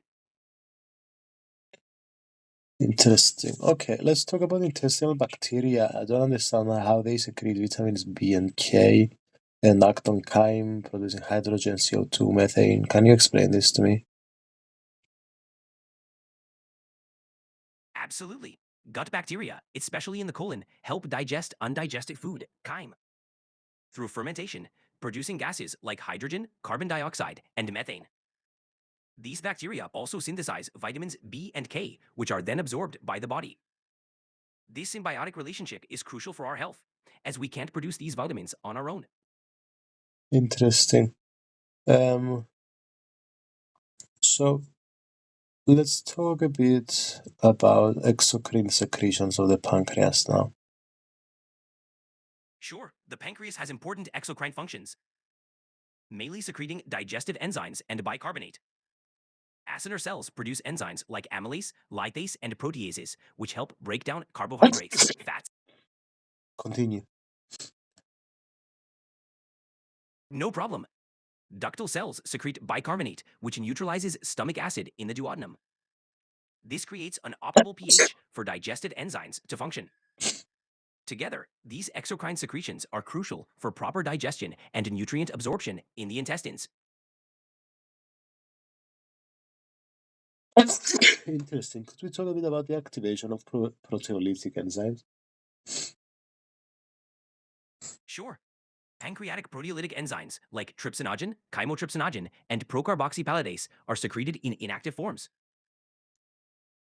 Enteropeptidase, an enzyme in the intestinal lining, converts trypsinogen into trypsin. Trypsin then activates the other proenzymes, ensuring protein digestion starts only in the intestine, preventing damage to the pancreas. Interesting. So don't understand this trypsinogen. Could you explain a bit more? Absolutely. Trypsinogen is an inactive enzyme precursor released by the pancreas. Once it reaches the duodenum, it's converted into active trypsin by enteropeptidase. Trypsin then activates other pancreatic enzymes like chymotrypsinogen and procarboxypalidase, ensuring protein digestion occurs in the intestine, not the pancreas. I see. So how does CFTR and bicarbonate secretion work? CFTR, or cystic fibrosis transmembrane conductance regulator, plays a key role in bicarbonate secretion. It channels chloride ions out of ductal cells, creating an electrochemical gradient. This gradient drives bicarbonate out into the duct, neutralizing stomach acid in the duodenum. Let's talk about the phases of pancreatic secretion. We have cephalic phase, we have gastric phase. Sure, pancreatic secretion has three phases: cephalic, gastric, and intestinal.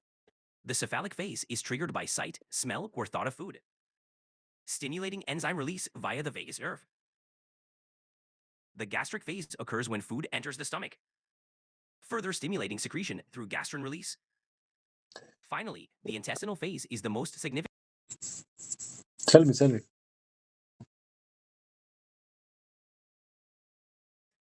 No problem. The intestinal phase is activated when chyme enters the duodenum, prompting the release of secretin and cholecystokinin. Secretin stimulates bicarbonate secretion, while CCK promotes enzyme release, ensuring efficient digestion in the small intestine. Interesting. Can we talk a bit about hepatocytes as functional units now? Sure, hepatocytes are the liver's main functional cells. They perform numerous tasks, including metabolizing nutrients, detoxifying blood, producing bile, and storing glycogen. Hepatocytes also synthesize plasma proteins and play a key role in cholesterol metabolism. Their versatility makes them crucial for maintaining overall body homeostasis. Interesting. And what regulates bile secretion? Bile secretion is regulated by both neural and hormonal signals. The hormone cholecystokinin, CCK, released when fatty foods enter the duodenum, stimulates the gallbladder to contract. Releasing bile, the vagus nerve also plays a role, enhancing bile flow during the cephalic phase of digestion. Additionally, bile acid returning to the liver via the enterohepatic circulation provide feedback, regulating bile production. Interesting. How do we regulate gastric acid secretion? Gastric acid secretion is regulated by neural, hormonal, and paracrine pathways. The vagus nerve stimulates acid release via acetylcholine. Gastrin, a hormone from G cells, promotes acid production. Histamine, released by enterochromaffin-like cells, also boosts acid secretion by binding to H2 receptors on parietal cells. Conversely, somatostatin inhibits acid release. What about gastrin physiology? Can we talk a bit about that? Sure. Gastrin is a hormone produced by G cells in the stomach and duodenum. It stimulates gastric acid secretion by binding to receptors on parietal cells. Gastrin also promotes gastric motility and growth of the gastric mucosa. Its release is triggered by food intake and stomach distension, and it's inhibited when pH drops too low. Interesting. Can we talk a bit about gastric mucosal resistance too? Absolutely, the gastric mucosa is designed to resist the harsh acidic environment. Mucus cells secrete a thick, bicarbonate-rich mucus that coats the stomach lining, protecting it from acid and digestive enzymes. Additionally, the epithelial cells are tightly joined and rapidly regenerate, further fortifying this barrier. This combination ensures the stomach is protected from self-digestion. Interesting. Let's talk a bit about acute gastritis and autoimmune gastritis, please. Sure. Acute gastritis is inflammation of the stomach lining, often caused by irritants like NSAIDs, alcohol, or infections. Symptoms include pain, nausea, and vomiting. Autoimmune gastritis, however, involves the immune system attacking stomach cells, leading to chronic inflammation, and can cause pernicious anemia due to loss of intrinsic factor. Wow, Treatment interesting. So, talk to me a bit about intrinsic factor, and then I want to jump to enterohepatic circulation. Intrinsic factor is a glycoprotein produced by parietal cells in the stomach. It's crucial for vitamin B12 absorption, binding to B12 and allowing its absorption in the ileum. Without intrinsic factor, B12 deficiency can occur, leading to pernicious anemia. Now about enterohepatic circulation.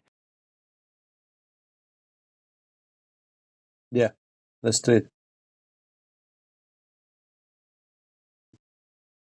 Enterohepatic circulation refers to the recycling of bile acids between the intestine and liver. Bile acids are secreted into the duodenum to aid digestion, then reabsorbed in the ileum and returns to the liver via the portal vein. This process conserves bile acids and ensures efficient fat digestion. Hmm. I still don't understand what it is. Could you explain it a bit more and then talk to me about the excretion of bilirubin in the bile too? Sure. Enterohepatic circulation is a cycle where bile acids, after aiding fat digestion, are reabsorbed in the ileum and sent back to the liver. This recycling conserves bile acids, making the process efficient. Bilirubin excretion. Bilirubin, a byproduct of red blood cell breakdown, is processed in the liver and excreted into bile. It's then eliminated through the intestines, giving feces their characteristic color.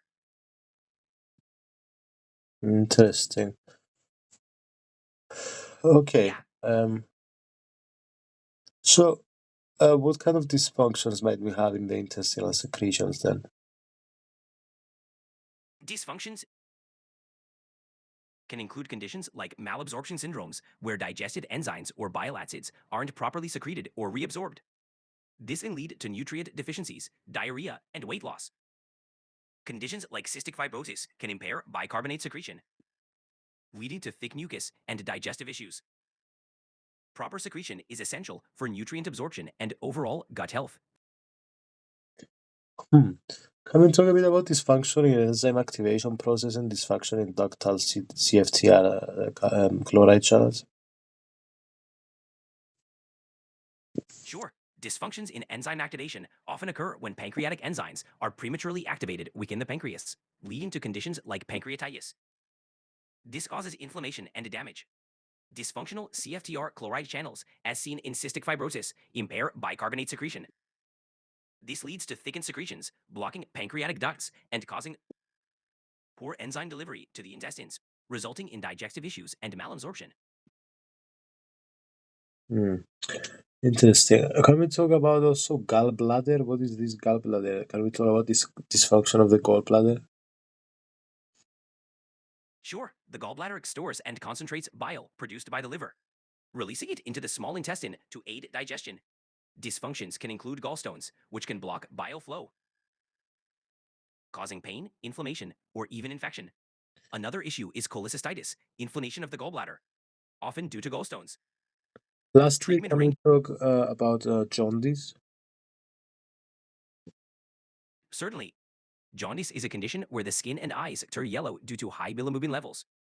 It can result from liver dysfunction, bile duct blockage, or excessive breakdown of red blood cells. Depending on the cause, treatment might involve addressing liver disease, removing obstructions, or managing hemolysis. It's Okay. essential to So, sorry guys for not being very enthusiastic. I'm a bit sick. Also, we had a lot of things to cover, so I had to kind of rush. I am officially in kind of schedule with my chapters now, so from now on, hopefully, we can go in a slower pace and critically think material through a lot more. Yeah, having said that, guys, thanks for listening. I know this was a boring one, and I'll be out here for better content soon. See ya.